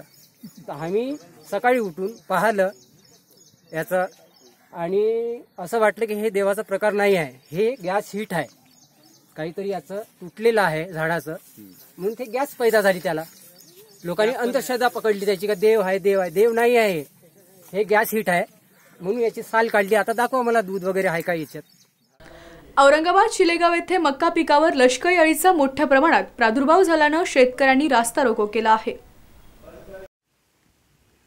औरंगाबाद जिल्ह्यातील शिलेगाव येथे मक्का पिकांवर लष्करी अळीचा मोठ्या प्रमाणात प्रादुर्भाव झाल्यानं आज सकाळी रास्ता रोको करण्यात आले आहे। यावेळी संतोष जाधव, अण्णासाहेब जाधव यांच्या नेतृत्वाखाली हा रास्ता रोको करण्यात आला। तालुका कृषी अधिकारी तारके यांना निवेदन देण्यात आले आहे। पीक विमा कंपनीचा महत्त्वाचा विषय कसा आहे, महसूल विभागाकडे हा सगळा विषय आहे, पण महसूल विभागाचे जे जिल्हा कृषी अधीक्षक आहे का याचे सदस्य सचिव आहेत, म्हणजे पीक विमा कंपनी आणि यांच्यामध्ये जे दुवा आहे का त्याला जिल्हा कृषी अधीक्षक महत्त्वाचा म्हणजे दुवा आहे समजा सगळ्यांचा। पण आपण जर त्यांना विचारायला गेलं ना ते काय सांगता माहिती आहे का मला काहीच माहित नाही, मी तर उलट तुमचं काम करतो, म्हणजे आपण त्यांचं काम करता ते आपल्याला सांगतात का आम्ही तुमचं काम करतो उलट। म्हणजे यांच्या दोघांचं सगळ्यात मोठं साठवलं काय आहे, आता मागच्या वर्षीचा 2018चा खरीप पीक विमा 6,70,297 लोकांनी पीक विमा भरला होता, यांनी दिला 4,54,000 लोकांना, राहिले 1,64,000 लोक, त्याच्यापैकी मधल्या टप्प्यामध्ये 54,000 लोकांना पण अजून त्यांनी पीक विमा दिला, राहिले 1,16,000 लोकांचा यांच्याकडे डाटाच नाहीये। कोल्हापूर सैनिक टाकळी येथे अनेक स्वयंसेवी संस्थांकडून पूरग्रस्तांना मदतीचा हात देण्यात आला आहे। कोल्हापूर जिल्ह्यामध्ये महापुरानं थैमान घातलं। 15 दिवस गावच्या गावं पाण्यामध्ये राहिली। अनेक गावांना बेटाचं स्वरूप प्राप्त झालं। पूर ओसरल्यानंतर अनेक स्वयंसेवी संस्था मदतीला धावल्या। याचबरोबर बऱ्याच शाळा पाण्याखाली गेल्या व शैक्षणिक साहित्याचं मोठ्या प्रमाणात नुकसान झालं। अनेक विद्यार्थ्यांचे शैक्षणिक साहित्य देखील या पुरानं खराब झालं। याची दखल घेत अनेक स्वयंसेवी संस्था मदतीसाठी पुढे सरसावल्या आहेत। अशाच एका स्वयंसेवी संस्थांपैकी विकास तरुण मंडळ वारजे पुणे यांनी सांगली व कोल्हापूर जिल्ह्यातील शाळांना शैक्षणिक साहित्याची मदत देऊ केली। यामध्ये शाळेची बॅग, कंपास, खाऊ, शुद्ध पाणी वाटप करण्यात आले आहे। वर्ग व सगळे माझे बालमित्र आम्ही वारजे पुणे येथून विकास तरुण मित्रमंडळामार्फत एक छोटंसं कार्य म्हणून एक पूरग्रस्त मदत म्हणून आलेलो आहोत। यापूर्वी आम्ही सांगली भागामध्ये आष्टा या गावी जाऊन एक मदत केली होती, पण नंतर कोल्हापूरमध्ये एक मदत लागणार आहे म्हणून आम्ही पुन्हा एकदा परत यायचं ठरवलं आणि परत एकदा सर्वांनी मिळून कोल्हापूर या भागी सैनिकी टाकळी या शाळेमध्ये छोटीशी बॅग किट आणि बिस्किट पुडे आणि पाण्याच्या बॉटल्स असे काही घेऊन आलेलो आहोत. आणि तुमच्या या सैनिकी टाकळी शाळेमध्ये येऊन आम्हाला खरंच खूप समाधान भेटलं. आणि या पूरग्रस्तामधून ज्या मुलांना जो काही त्रास भोगावा लागला आहे, ज्या फॅमिली ज्यांचे संसार हे उद्ध्वस्त झाले आहेत, त्यांना देव परमेश्वर इच्छाशक्ती देव या पुरामधून सावरण्याची शक्ती त्यांना मिळेल. कुरुंदवाड येथे महापुरात व्यापाऱ्यांचं कोट्यावधींचं नुकसान झालं असून संपूर्ण नुकसान भरपाई मिळण्याची व्यापारी असोसिएशनने मागणी केली आहे. कुरुंदवाड येथील कापड व रेडीमेड व्यापाऱ्यांचे महापुरात कोट्यावधी रुपयांचं नुकसान झालं आहे. यामध्ये कापड, रेडीमेड कापड, फर्निचर याचबरोबर महत्त्वाची कागदपत्र याचं नुकसान झालं. शासनातर्फे दुकानाचे पंचनामे करण्यात आलेत, मात्र त्यांची पोचपावती मिळावी, व्यापाऱ्यांचे कर्ज माफ व्हावे, बँकांनी दीर्घ मुदतीचे बिगर व्याजी कर्ज द्यावे, शासकीय कर, नगरपालिकेचा घरफाळा, वीज बिल माफ व्हावे, विमा कंपनीतर्फे पूर्ण नुकसान भरपाई मिळावी आदी मागण्या कुरुंदवाड येथील व्यापारी व रेडीमेड व्यापारी असोसिएशनच्या वतीने करण्यात आल्या. यासंबंधी कुरुंदवाड येथील पत्रकार बैठक घेऊन व्यापाऱ्यांनी आपल्या व्यथा मांडल्या. यावेळी कापड व्यापारी असोसिएशनचे पदाधिकारी उपस्थित होते. नमस्कार, मी शोहेब मोमीन, कुरुंदवाड व्यापार असोसिएशनचा मेंबर. संपूर्ण महाराष्ट्राला माहिती आहे की कुरुंदवाडला चारी भोवतीनं पाणी आल्यामुळे आणि तोंडावर असणाऱ्या आपल्या सणामुळे प्रत्येक दुकानदारांनी कोट्यावधी रुपयाचा माल आपल्या दुकानामध्ये ठेवला होता. पण या संपूर्ण पाण्याने वेढा आल्यामुळे प्रत्येक दुकानाचं जवळजवळ नुकसान झालेलं आहे. कोट्यावधी रुपयाचं कुरुंदवाड व्यापाऱ्यांचं नुकसान झालेलं आहे. आणि हे जे व्यापार आहे व्यापाऱ्यांचा, कुरुंदवाड कापड व्यापाऱ्यांचा, तर हा न भरून निघणारा आता जी फळी पडलेली आहे, इन्शुरन्स कंपनी असू देत किंवा सरकार असू देत, आम्हाला परत उभा करायची त्यांनी काहीतरी व्यवस्था करावी अशी मी सरकारकडे आणि सर्वांच्याकडे अपेक्षा करतो. माळशिरस तालुक्यात प्रथमच शेतकऱ्यांवर पाण्यासाठी आंदोलन करण्याची वेळ आली आहे.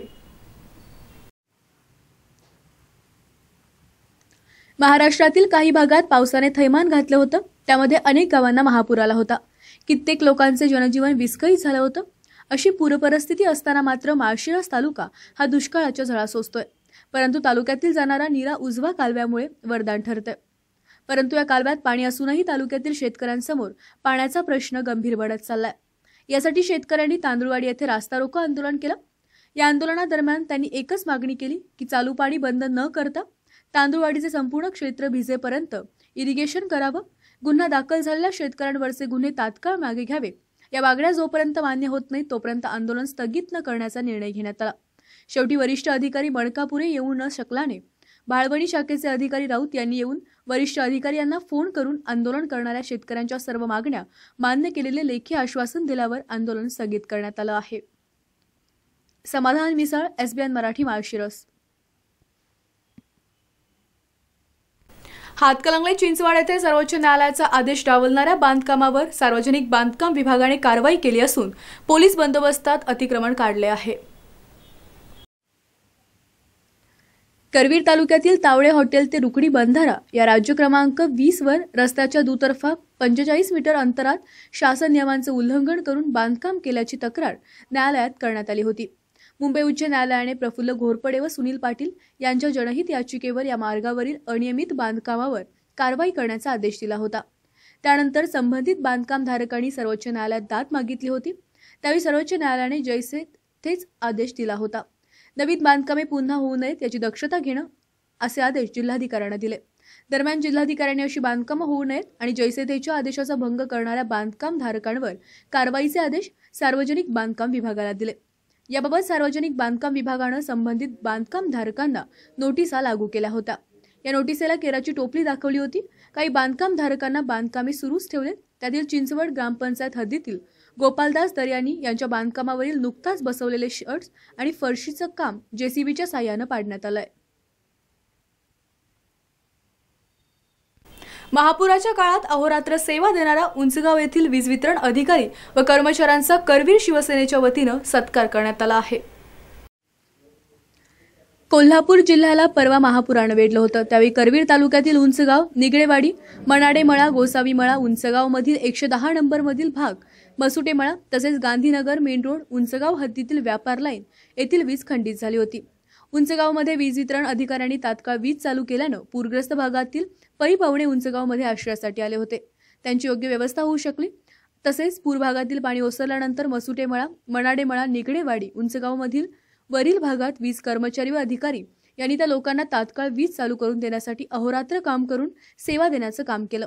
या अधिकारी व कर्मचारी यांचा सत्कार करवीर तालुका शिवसेनेच्या वतीनं शाल व गुलाबपुष्प देऊन करण्यात आला आहे. शिराळा चांदोली परिसर माळींसारख्या दुर्घटनेच्या छायेखाली वावरत असून तहसीलदार गणेश शिंदे यांनी खचलेल्या डोंगराची पाहणी केली आहे. शिराळा तालुक्यातील चांदोली परिसरातील आरळा भाष्टे वस्ती येथे कोकणेवाडी येथील डोंगर अतिवृष्टीच्या पावसामुळे खचले असून याची दखल शिराळा तहसील विभागाने घेऊन तहसीलदार गणेश शिंदे, चरण मंडळ अधिकारी पी जाधव, तलाठी MB शिरसे यांनी डोंगर खचलेल्या आरळापैकी भाष्टे वस्ती तसेच कोकणेवाडीला भेटी देऊन डोंगराची पाहणी केली. ग्रामस्थांच्या समस्या जाणून घेतल्या. कोकणेवाडी ते भाष्टेवाडी अंतर अंदाजे 3 किलोमीटरचे असून जंगलातून खडतर पायवाटेने चालत जावं लागतं.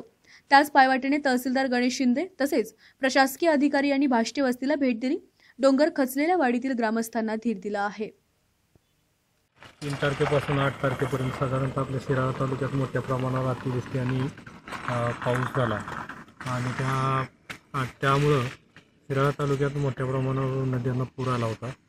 आणि आज आम्ही इथं भाष्टे वस्ती, विठ्ठलवाडी, कोकणेवाडी या परिसरातील नागरिकांनी या डोंगराच्या परिसरामध्ये जमीन खचल्याच्या अनुषंगानं आपल्याकडं माहिती दिली होती. आपण तात्काळ सर्कल आणि सर्व मंडळींनी इथं आज भेट दिली आणि प्रत्यक्ष जे भाष्टे वस्तीचा भाग आहे, जो भाग 2 ओढ्याच्या मध्ये आहे आणि ज्यामुळं लोकांचा संपर्क तुटतो आणि तो भाग जो खचलेला आहे त्याच्या आसपासचा, त्याची प्रत्यक्ष फिरून पाहणी केली.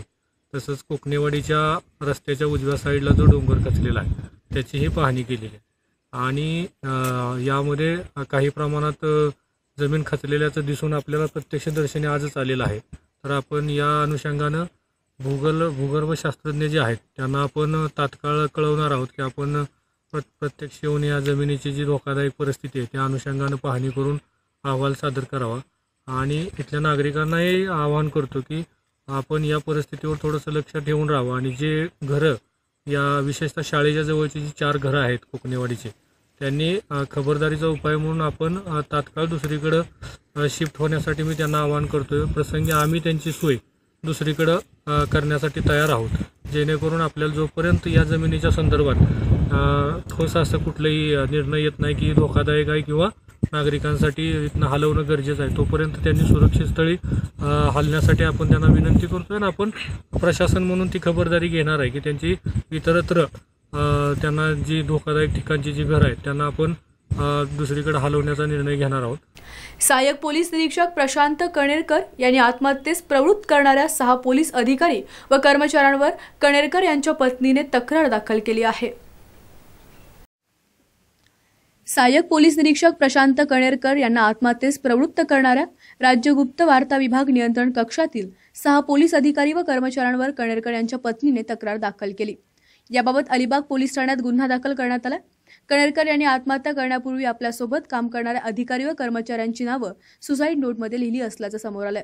आपल्याच कर्मचाऱ्याने चोरीचा आरोप लावल्या कारणानं नैराश्य व शेरीबाजीला कंटाळून कणेरकर यांनी आत्महत्या केली असल्याचं आता समोर आलं. यामुळे पोलीस दलात खळबळ माजली. अलिबाग पोलीस ठाण्यात असलेल्या नम्रता अलकुणूर, प्रशांत लांगी, इनामदार RV शिंदे, विजय बनसोडे आणि रवींद्र साळवी या 6 जणांवर गुन्हा दाखल केला. मात्र अद्याप यातील कोणालाही अटक करण्यात आली नाही. या घटनेचा अधिक तपास अलिबाग पोलीस ठाण्याचे पोलीस निरीक्षक KD कोल्हे करीत आहेत. बुलढाण्यात रेनबो बाल रुग्णालयात डॉक्टरांच्या हलगर्जीपणामुळे 6 वर्षीय मुलाचा मृत्यू झाला आहे.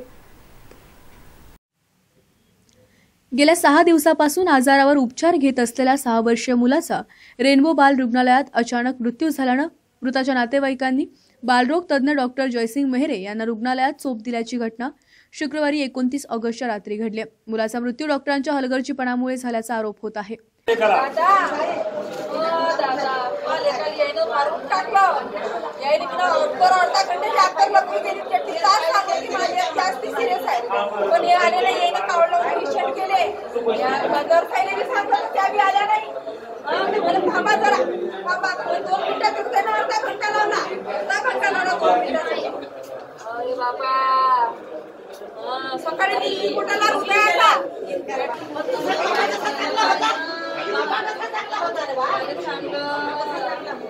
चांगलं होतं आजचे दिवस ना बापरे बाबा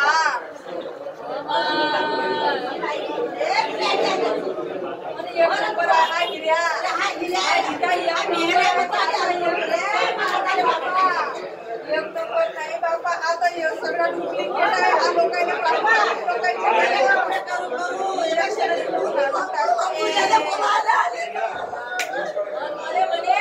यावेळी रुग्णालयात भरती असलेल्या रुग्णांना घेऊन त्यांच्या नातेवाईकांनी रुग्णालयातून काढता पाय घेतला।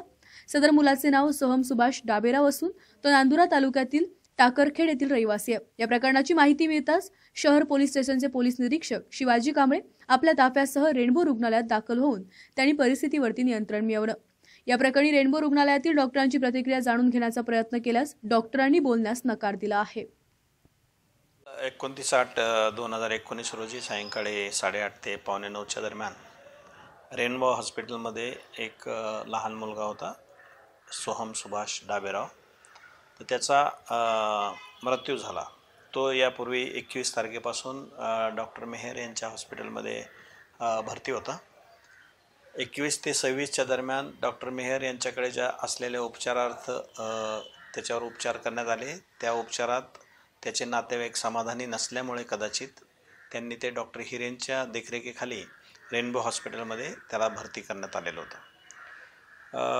तो काल सायंकाळी 8:30 ते 8:45च्या दरम्यान अचानकपणे त्याची तब्येत आणि जे स्वास्थ्य होतं ते खराब झालं आणि त्याचा मृत्यू झाला अशा प्रकारची बातमी आम्हाला इतर माहितीच्या आधारे मिळाली। त्याचप्रमाणे रेनबो हॉस्पिटल प्रशासनाने आम्हाला कळवलं की हा जो मृत्यू झालेला आहे त्या मृत्यूच्या संदर्भाने त्या मुलाचे जे नातेवाईक आहेत ते इथं काहीतरी तोडफोड करण्याचा किंवा डॉक्टरांना मारहाण करण्याचा प्रयत्न करतील असं शक्यता आहे। असं माहिती मिळाल्यावरून आम्ही स्पॉटवर कर्मचाऱ्यांच्या सह गेलो होतो। सदर मुलगा हा आजारी होता 21 तारखेपासून आणि उपचारादरम्यान त्याचा मृत्यू झालेला आहे ही वस्तुस्थिती आहे आणि त्यामुळे डॉक्टरांनी दिलेल्या तक्रारीवरून त्याची अकस्मात मृत्यू म्हणून आमच्याकडे नोंद करण्यात आलेली आहे। सदर मृत्यू कशामुळे झाला, त्याचं डायग्नोसिस काय होतं, त्याचं औषधोपचार व्यवस्थित झाला किंवा नाही याबाबतची जी कारणमीमांसा आहे त्या संदर्भाने आम्ही त्या मुलावर इन्क्वेस्ट भरून PM केलेलं आहे। ते जे मुलावरचे जे PM आहे ते 2 एक्सपर्ट डॉक्टरांच्या मध्यस्थीने केलेलं आहे। उपचाराची सर्व कागदपत्रे आमच्या स्वाधीन केलेले आहेत हॉस्पिटलने आणि त्याचीच एक प्रत आम्ही त्यामध्ये काही फेरफार होणार नाही याबाबतची खातरजमा व्हावी म्हणून नातेवाईकांना देण्यात आलेली आहे। जर याच्यात उपचारात काही जर हलगर्जीपणा असेल आणि तो जर संबंधित कमिटीला जी कमिटी सुप्रीम कोर्टाने फॉर्म केलेली आहे त्या कमिटीने जर तसं काही रिपोर्ट दिला किंवा नातेवाईकांनी काही तक्रार केल्यानंतर जर याच्यामध्ये डॉक्टरांचा हलगर्जीपणा मृत्यूस कारणीभूत होता असं जर असं झालं निष्पन्न तर त्या संदर्भात कारवाई करण्यासाठी आमची पूर्णपणे तयारी आहे। कर्नाटकातील 17 मतदारसंघात भाजपची जागा निवडून आणणार कर्नाटकचे उपमुख्यमंत्री लक्ष्मण सवदी यांचे वक्तव्य। कर्नाटकातील 17 मतदारसंघात भाजपची जागा निवडून आणणार असल्याची ग्वाही कर्नाटकचे उपमुख्यमंत्री तथा परिवहन विभागाचे मंत्री लक्ष्मण सवदी यांनी दिली आहे। उपमुख्यमंत्री लक्ष्मण सवदी म्हणाले की आमचे वरिष्ठ पंतप्रधान नरेंद्र मोदी, अमित शाह, मुख्यमंत्री BS येडियुराप्पा यांच्या आदेशानुसार व यांच्या सांगण्यावरून मी कर्नाटकात प्रामाणिकपणे उपमुख्यमंत्री तथा परिवहन खात्याची धुरा चांगल्या प्रकारे सांभाळेन व काम करीत राहीन। कर्नाटकात तोट्यात असणारी राज्य परिवहन महामंडळाची सेवा फायद्यात आणण्यासाठी योजना आखणार असल्याची माहिती कर्नाटकचे उपमुख्यमंत्री लक्ष्मण सवदी यांनी दिली आहे। सवदी म्हणाले की सगळीकडे फिरून परिवहन विभागाची पाहणी करून घेतली आहे। या परिवहन विभागात लवकरच नवीन बदल करण्यात येणार आहेत। ನನ್ನ ಮೇಲೆ ಒಂದು ಭರವಸೆ ಇಟ್ಕೊಂಡು ಸಾರಿಗೆ ಇಲಾಖೆ ಕೊಡುವ ಮುಖಾಂತರ ಅವತ್ತು ಉಪಮುಖ್ಯಮಂತ್ರಿ ಸ್ಥಾನ ಕೊಟ್ಟಿದ್ದಾರೆ. ಈ ಒಂದು ಕೊಟ್ಟಿರ್ತಕ್ಕಂಥ ಜವಾಬ್ದಾರಿಯನ್ನು ಅತ್ಯಂತ ಶ್ರದ್ಧೆ ಮತ್ತು ನಿಷ್ಠೆಯಿಂದ ನಾನು ಮಾಡಿ ತೋರಿಸ್ತೇನೆ. ವರಿಷ್ಠರಿಟ್ಟಿರ್ತಕ್ಕಂಥ ಒಂದು ವಿಶ್ವಾಸಕ್ಕೆ ಯಾವುದೇ ಥರದ ಧಕ್ಕೆ ಆಗದ ರೀತಿಯಲ್ಲಿ ಈ ಕಾರ್ಯವನ್ನು ಮಾಡ್ತಾರೆ. ವಿಶೇಷವಾಗಿ ಸಾರಿಗೆ ಇಲಾಖೆ ಏನು ಇವತ್ತು ಜನಸಾಮಾನ್ಯರಿಗೆ ಅತ್ಯಂತ ಹತ್ತಿರವಾಗಿರ್ತಕ್ಕಂಥ ಇಲಾಖೆ, ಆ ಇಲಾಖೆಯನ್ನು ಸದೃಢ ಮಾಡ್ತಕ್ಕಂಥದ್ದು, ಪ್ರತಿನಿತ್ಯ ಏನು ಹಾನಿ ಆಗ್ತಾ ಇದೆ ಅದನ್ನು ಹಾನಿಯನ್ನು ಸರಿ ಮಾಡುವ ನಿಟ್ಟಿನಲ್ಲಿ ಚಿಂತನೆ ಮಾಡಿ ಸೋರಿಕೆಯನ್ನು ತಡೆದು ಅಲ್ಲಿ ಲಾಭದಾಯಕವಾಗಿ ಅದನ್ನು ಇಲಾಖೆಯನ್ನು ತರಬೇಕು ಅಂತಕ್ಕಂಥ ಚಿಂತನೆಯನ್ನು ಕೂಡ ನಾವು ಮಾಡ್ತೇವೆ. ಅದರ ಜೊತೆಗೆ ಇವತ್ತು ಏನು ಉಪಮುಖ್ಯಮಂತ್ರಿ ಸ್ಥಾನ ಕೊಟ್ಟಿದ್ದಾರೆ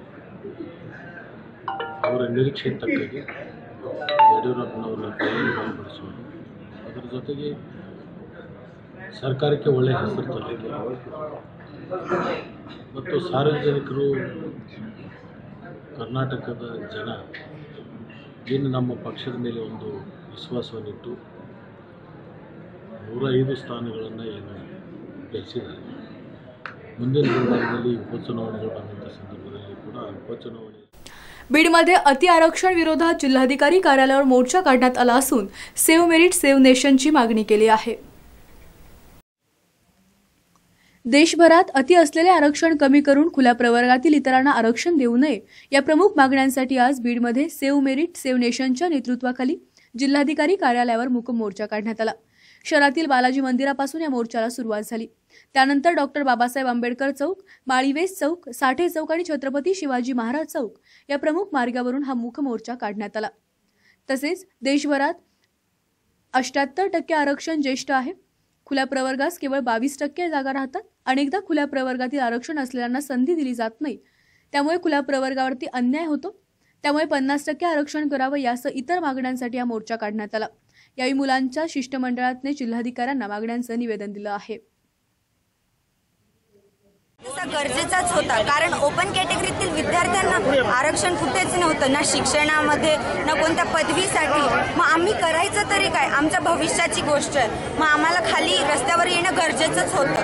मग आम्ही आज ही तारीख आमच्यासाठी चांगलीच होती म्हणून आम्ही आज खालीच उतरलो व कलेक्टर ऑफिसला येऊन हे निवेदन दिले की आम्हाला आरक्षण नकोय, फक्त तुम्ही आरक्षणाची मर्यादा कमी करा, ती 50%पर्यंतच असायला हवी. सगळ्यांना आरक्षण आम्हाला काही गरजेचं नाही. तुम्हाला आम्ही कोणत्याही कास्ट कोणत्याही कॅटेगरी बद्दल प्रत्यक्ष बोलत नाही. आम्हाला फक्त आरक्षण कमी करण्याबाबत पाहिजे. म्हणून आम्ही आज इथे रस्त्यावर उतरलो व सर्वांनी सेव्ह मेरिट सेव्ह नेशन यांना सगळ्यांना आम्हाला सेव्ह नेशनला यांनी सगळ्यांनी खूप मार्गदर्शन केले. आम्ही खूप गुणवत्ता वाचवा देश वाचवा हे आजच्या मोर्चाचे मुख्य वाक्य असे होते, घोषवाक्य होते. गुणवत्ता वाचवा देश वाचवा. आज आम्ही खूप आनंदी आहोत की आम्ही आमच्या स्वतःसाठी काहीतरी करू शकलो व आमच्या पॅरेंट्सनी आम्हाला खूप सहकार्य केले, त्याबद्दल त्यांचे धन्यवाद. मी सिद्धी सीतारामजी बांगड. जळगाव भुसावळ येथे हत्येचा थरार शाब्दिक वादातून गळा चिरण्यात आला आहे. भुसावळ येथील पांडुरंग टॉकीज जवळील खानदेश हॉटेलमध्ये शाब्दिक वादातून एकाने दुसऱ्याचा गळा चिरून हत्या केली. शुक्रवारी रात्री ही हत्या घडली. हत्येचा थरार हॉटेलच्या सीसीटीव्हीमध्ये कैद झालाय. हत्या झालेले विकास साबळे हे नेपाळनगर येथे रेल्वे गँगमन होते. पांडुरंग टॉकीज जवळ खानदेश हॉटेल आहे. त्यात परमिट रूममध्ये निलेश ताकते आणि विकास साबळे यांच्यात वाद झाला. त्यानंतर विकास साबळे बसले होते. त्या ठिकाणी ताकते आले आणि क्षणार्धात त्याने मागून धारदार कटरने विकासचा गळा चिरला. त्याच्या गळ्यातून रक्ताची चिळकांडी उडली आणि ते तसेच जमिनीवर कोसळले आणि त्यांचा जागीच मृत्यू झाला आहे. आरोपी ताकते याला पोलिसांनी अटक केली आहे. उत्तर कर्नाटकातील काही भागांमध्ये पूर परिस्थितीमुळे 50,000 कोटींचं नुकसान झालं असून लवकरात लवकर नुकसान भरपाई देणार मुख्यमंत्री येडियुराप्पा यांचे वक्तव्य. काही दिवसात मुख्यमंत्री येडियुराप्पा यांच्यासोबत दिल्लीला केंद्र सरकारकडून जाऊन उत्तर कर्नाटकमध्ये झालेल्या पूर परिस्थितीमुळे नुकसान भरपाई घेऊन येणार आहेत. उत्तर कर्नाटकात झालेल्या नुकसान भरपाईचा अहवाल आम्ही केंद्र सरकारला पाठवलाय. त्यानुसार केंद्राची कमिटी येऊन पाहणी करून जाईल आम्ही पाठवलेला अहवाल त्यांच्यासोबत असल्याचं केंद्राच्या पथकाने सांगितलं. अथणी तालुक्यातील तीर्थ या गावातील कांबळे नावाचा युवक पुरामध्ये वाहून गेला होता. आजपर्यंत त्याचा मृतदेह मिळून आला नाही, पण तरी देखील मुख्यमंत्री BS येडियुरप्पा यांच्या आदेशानुसार कुटुंबाला 5 लाखांची मदत जाहीर करण्यात आली आहे. ಮೊದಲನೇ ಹಂತವಾಗಿ ಇನ್ನೂ ಬಹಳಷ್ಟು ವರದಿಗಳನ್ನು ಪಡ್ಕೋಬೇಕಾಗಿದೆ. ಯಾಕಂದರೆ ಬೆಳೆ ಹಾನಿ ಬಗ್ಗೆ ಇನ್ನೂ ನಮಗೆ ಸಂಪೂರ್ಣವಾಗಿರ್ತಕ್ಕಂಥ ವರದಿ ಸಿಕ್ಕಿಲ್ಲ. ಈಗಿರೋ ಪ್ರಕಾರ 30,000 ಕೋಟಿ ರೂಪಾಯಿಗಳು ಇವತ್ತು ಹಾನಿಯಾಗಿರ್ತಕ್ಕಂಥದ್ದು. ಇನ್ನು ಇದು 40 ಆಗ್ಬೋದು, 50,000 ಕೋಟಿಗೂ ಹೋಗ್ಬೋದು. ಈಗಾಗಿರ್ತಕ್ಕಂಥ ಹಾನಿಯನ್ನು ಹೆಚ್ಚಿನ ಪ್ರಮಾಣದಲ್ಲಿ ಕೇಂದ್ರದಿಂದ ಕೊಡಿಸಬೇಕು ಅಂತ ಹೇಳಿ ಆ ತಂಡಕ್ಕೆ ನಾವು ಮನವರಿಕೆ ಮಾಡಿಕೊಟ್ಟಿದ್ವಿ. ಅವರು ಕೂಡ ಅದಕ್ಕೆ ಪೂರಕವಾಗಿ ಸ್ಪಂದನೆ ಮಾಡಿ ಕೇಂದ್ರದ ಸರ್ಕಾರದಲ್ಲಿ ಎಲ್ಲ ಇಲಾಖೆಗಳಿಗೆ ಆ ಹಾನಿಯನ್ನು ವರದಿಯನ್ನು ಕೊಡ್ತಕ್ಕಂಥದ್ದನ್ನು ಹೇಳಿದ್ದಾರೆ. ಅದು ಎನಿಮಲ್ ಹಸ್ಬೆಂಡ್ರಿ ಇರ್ಬೋದು, ಸಾರಿಗೆ ಇರ್ಬೋದು, ಮತ್ತು ರೆವಿನ್ಯೂ ಇರ್ಬೋದು, ಹೋಮ್ ಡಿಪಾರ್ಟ್ಮೆಂಟ್ ಇರ್ಬೋದು, ಆಯಾ ಇಲಾಖೆಗೆ ಎಲ್ಲನೂ ಇಲ್ಲಿರ್ತಕ್ಕಂಥ ಎಲ್ಲ ಹಾನಿಯನ್ನು ವರದಿಯನ್ನು ಕೊಟ್ಟು ಒಟ್ಟು ಕೇಂದ್ರ ಸರ್ಕಾರ. अहमदनगर शहरासह जिल्ह्यात पावसाची संततधार सुरू असून गणेशोत्सवाच्या पार्श्वभूमीवर जलधारा पडल्यानं सर्वत्र उत्साहाचं वातावरण निर्माण झालं आहे. गेले काही दिवस गायब झालेल्या मान्सूनने नगर जिल्ह्यात पुन्हा आगमन केलंय. गेले 2 दिवस रात्रभर आणि आज दुपारपासून शहरात संततधार सुरू आहे. गणेशोत्सव येत असताना पडत असलेल्या जलधारा सर्वत्र उत्साहाचं वातावरण निर्माण करतात. विशेष करून खरीपाची पेरणी झालेल्या क्षेत्रात या पावसामुळे शेतकऱ्यांमध्ये समाधानाचं वातावरण आहे. तर नगर शहरात संततधार सुरू असल्यानं रस्त्यावर तसेच सखल भागात पाणी साचतं.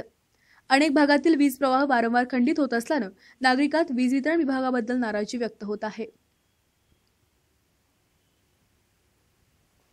मिरजेत गणेशोत्सव आणि मोहरम सणाच्या पार्श्वभूमीवर पोलीस दलाने मुख्य मार्गावर संचलन केलं आहे.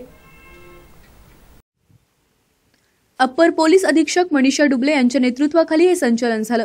यावेळी उपविभागीय पोलीस अधीक्षक संदीप सिंगिल, पोलीस निरीक्षक राजू तहसीलदार संदीप कोळेकर कांबळे यांच्यासह पोलीस कर्मचारी सहभागी होते. गणेशोत्सव मोहरम सणाच्या पार्श्वभूमीवर गणपती मूर्ती विसर्जन, प्रमुख मार्ग व मोहरम पंजेभेटी मार्ग यांची पाहणी यावेळी करण्यात आली आहे. याच भागामध्ये आपले 5वा दिवस भाजप विरोधक खिडकीतूनही डोकावण्याचं धाडस करीत नाहीत अशी विरोधकांची अवस्था. मंत्री सुरेशभाऊ खाडे यांनी विरोधकांवर टीका केली आहे. भाजपचे विरोधक खिडकीतूनही डोकावण्याचं धाडस करीत नाहीत अशी अवस्था विरोधकांची झाली. सामाजिक न्यायमंत्री सुरेशभाऊ खाडे यांनी विरोधकांना कमी लेखलंय. आज भाजप विजय संकल्प बूथ संमेलन या कार्यक्रमात त्यांनी काँग्रेस राष्ट्रवादी विरोधकांना निवडणूक लढण्याच्या लायकीचे नाहीत असा टोला लगावला आहे. तसेच या बूथ संमेलनवेळी विधानसभा परीक्षक भाई गिरकर, सांगलीचे आमदार सुधीर गाडगीळ, माजी मंत्री अजितराव घोरपडे, महापौर संगीता खोत, सुरेश बापू आवटी यांच्यासह मिरज विधानसभा क्षेत्र भाजप पदाधिकारी, जिल्हा परिषद सदस्य, पंचायत समिती सभापती, उपसभापती सदस्य उपस्थित होते. जिल्ह्यातील काँग्रेस व राष्ट्रवादी पक्षाची वाईट स्थिती झाल्यानं विरोधक आता खिडकीतून वाकून बघण्याचं धाडस करण्याची हिंमत करणार नाहीत असा टोला विरोधकांना सामाजिक न्यायमंत्री सुरेशभाऊ खाडे यांनी दिला आहे. याचबरोबर इथं वेळ होते एका छोट्याशा ब्रेकची. ब्रेकनंतर बातम्यांचा ओघ असाच सुरू राहील. तुम्ही पाहत राहा फक्त SBN Marathi.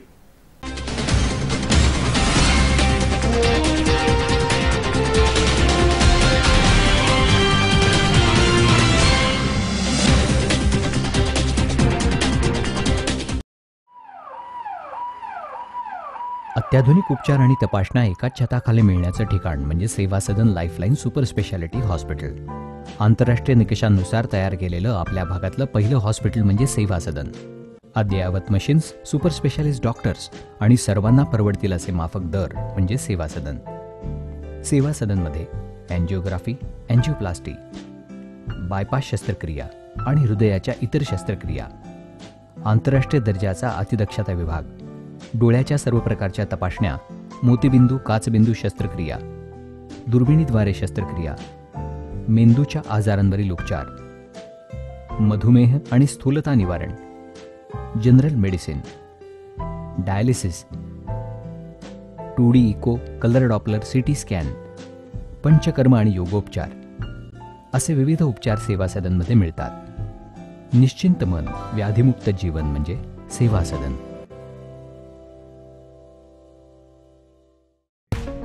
This is Navkrishna Valley School, Sangli.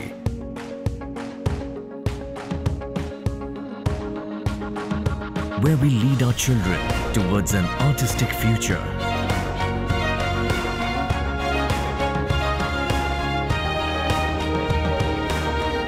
Where we carve them into cherished personalities. I will win a Nobel Prize for chemistry. I want to become a painter. I am the next best footballer. I want to become an IAS officer. I want to join the Indian Army. I want to be the Prime Minister of India. Where we bring out their hidden skills. I want to win an Olympic gold for India. And make them into global achievers. As we march towards the 25th year of glory, we welcome you to Navkrishna Valley School. Enroll today. Suraj foundation संचलित Navkrishna valley Marathi माध्यम, इंग्रजी माध्यम, वसतिगृह व junior college या सर्व वर्गांसाठी प्रवेश सुरू. तरी सर्व इच्छुक विद्यार्थ्यांनी आजच प्रवेश घ्या. संपर्क प्राचार्य नवकृष्णा व्हॅली स्कूल व कॉलेज. Mobile number 77 68 00 38 10, 77 68 00 38 12, 77 68 00 38 17.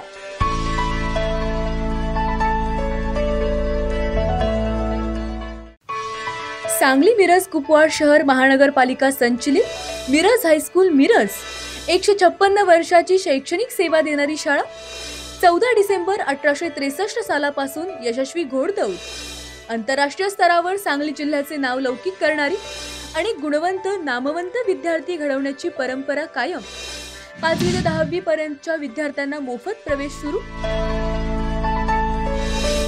शाळेची खास वैशिष्ट्य: शाळेची भव्य सुसज्ज इमारत, भव्य क्रीडांगण, अद्ययावत प्रयोगशाळा, प्रशस्त संगणक कक्ष, डिजिटल क्लासरूम.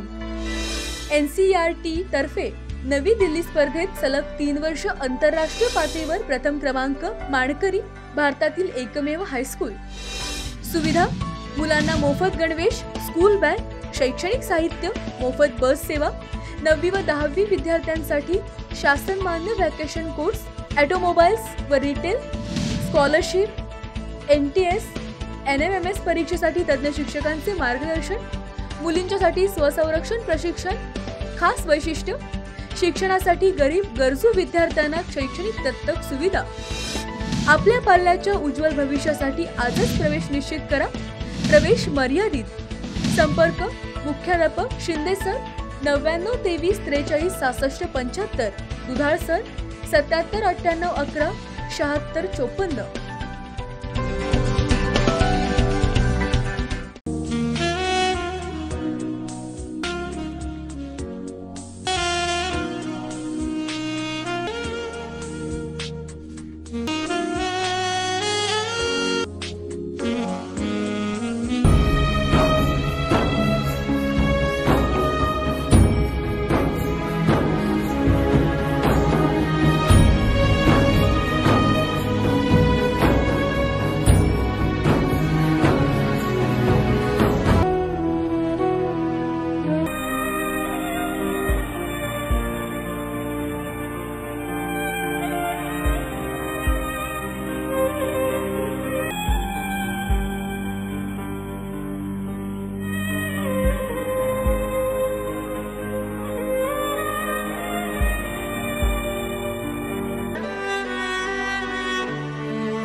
ना पक्ष ना पात, मैशा योजनेचं पाणी येऊ दे आपल्या शिवारात. आता थांबायचं नाही, आपण सर्वांनी एकजुटीने लढायचं आणि पाणी आल्याशिवाय आपण गप्प बसायचं नाही.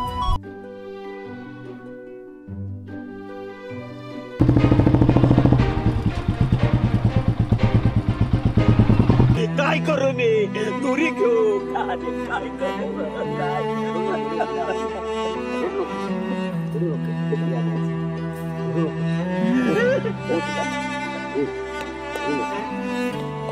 युगानुयुगे उभे आहेत डोंगर डागा, माथ्यावरता तळपता सूर्य तो सखा, मायभूमी अशी का रणरणली, अरे भेगाळलेल्या जिमनीत पुन्हा का शिवारात बनवली. सेवा सदन लाईफलाईन सुपर स्पेशालिटी हॉस्पिटल, जागतिक दर्जाच्या सुविधा आता तुमच्या खिशाला परवडतील अशा.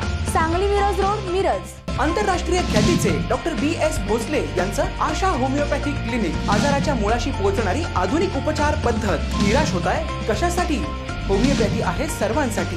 बँक ऑफ इंडिया जवळ, शिवाजी रोड, मिरज. जत तालुक्यातील एकमेव diagnostic centre doctor Chandrakant Patil यांचे लाईफ केअर डायग्नोस्टिक सेंटर. सर्व प्रकारचे sonography, colour doctor, X-ray reporting इत्यादी. पत्ता डॉक्टर दत्ता सावंत बिल्डिंग, सावंत गल्ली, जत. नाव नोंदणीसाठी थेट संपर्क 9284776065. हेडलाईन्स प्रायोजक डॉक्टर रवींद्र अळी यांचे जत तालुक्यातील एकमेव मल्टी स्पेशालिटी हॉस्पिटल. महाराष्ट्र शासनाच्या महात्मा ज्योतिबा फुले जनआरोग्य योजनेअंतर्गत मोफत शस्त्रक्रिया केल्या जातील. उमा हॉस्पिटल कॅम्पस, जत, जिल्हा Sangli. King star Aquacell and services, RO water purifier दुरुस्ती व विक्रीचे विश्वसनीय ठिकाण. दुरुस्ती केवळ 4 तासात, तसेच 13 स्टेज RO वॉटर प्युरिफायर फक्त 6,999 रुपयात. पत्ता कच्ची कॉम्प्लेक्स, हिरा हॉटेल चौक, मिरज.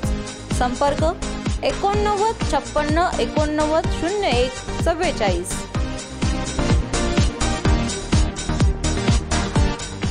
सेवा सदन लाईफलाईन सुपर स्पेशालिटी हॉस्पिटल, जागतिक दर्जाच्या सुविधा आता तुमच्या खिशाला परवडतील अशा.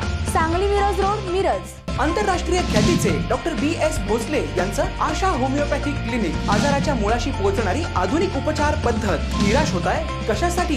होमिओपॅथी आहे सर्वांसाठी. बँक ऑफ इंडिया जवळ, शिवाजी रोड, मिरज.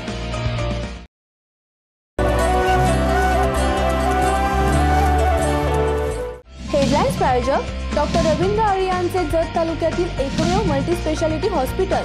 महाराष्ट्र शासनाच्या महात्मा ज्योतिबा फुले जनआरोग्य योजनेअंतर्गत मोफत शस्त्रक्रिया केल्या जातील.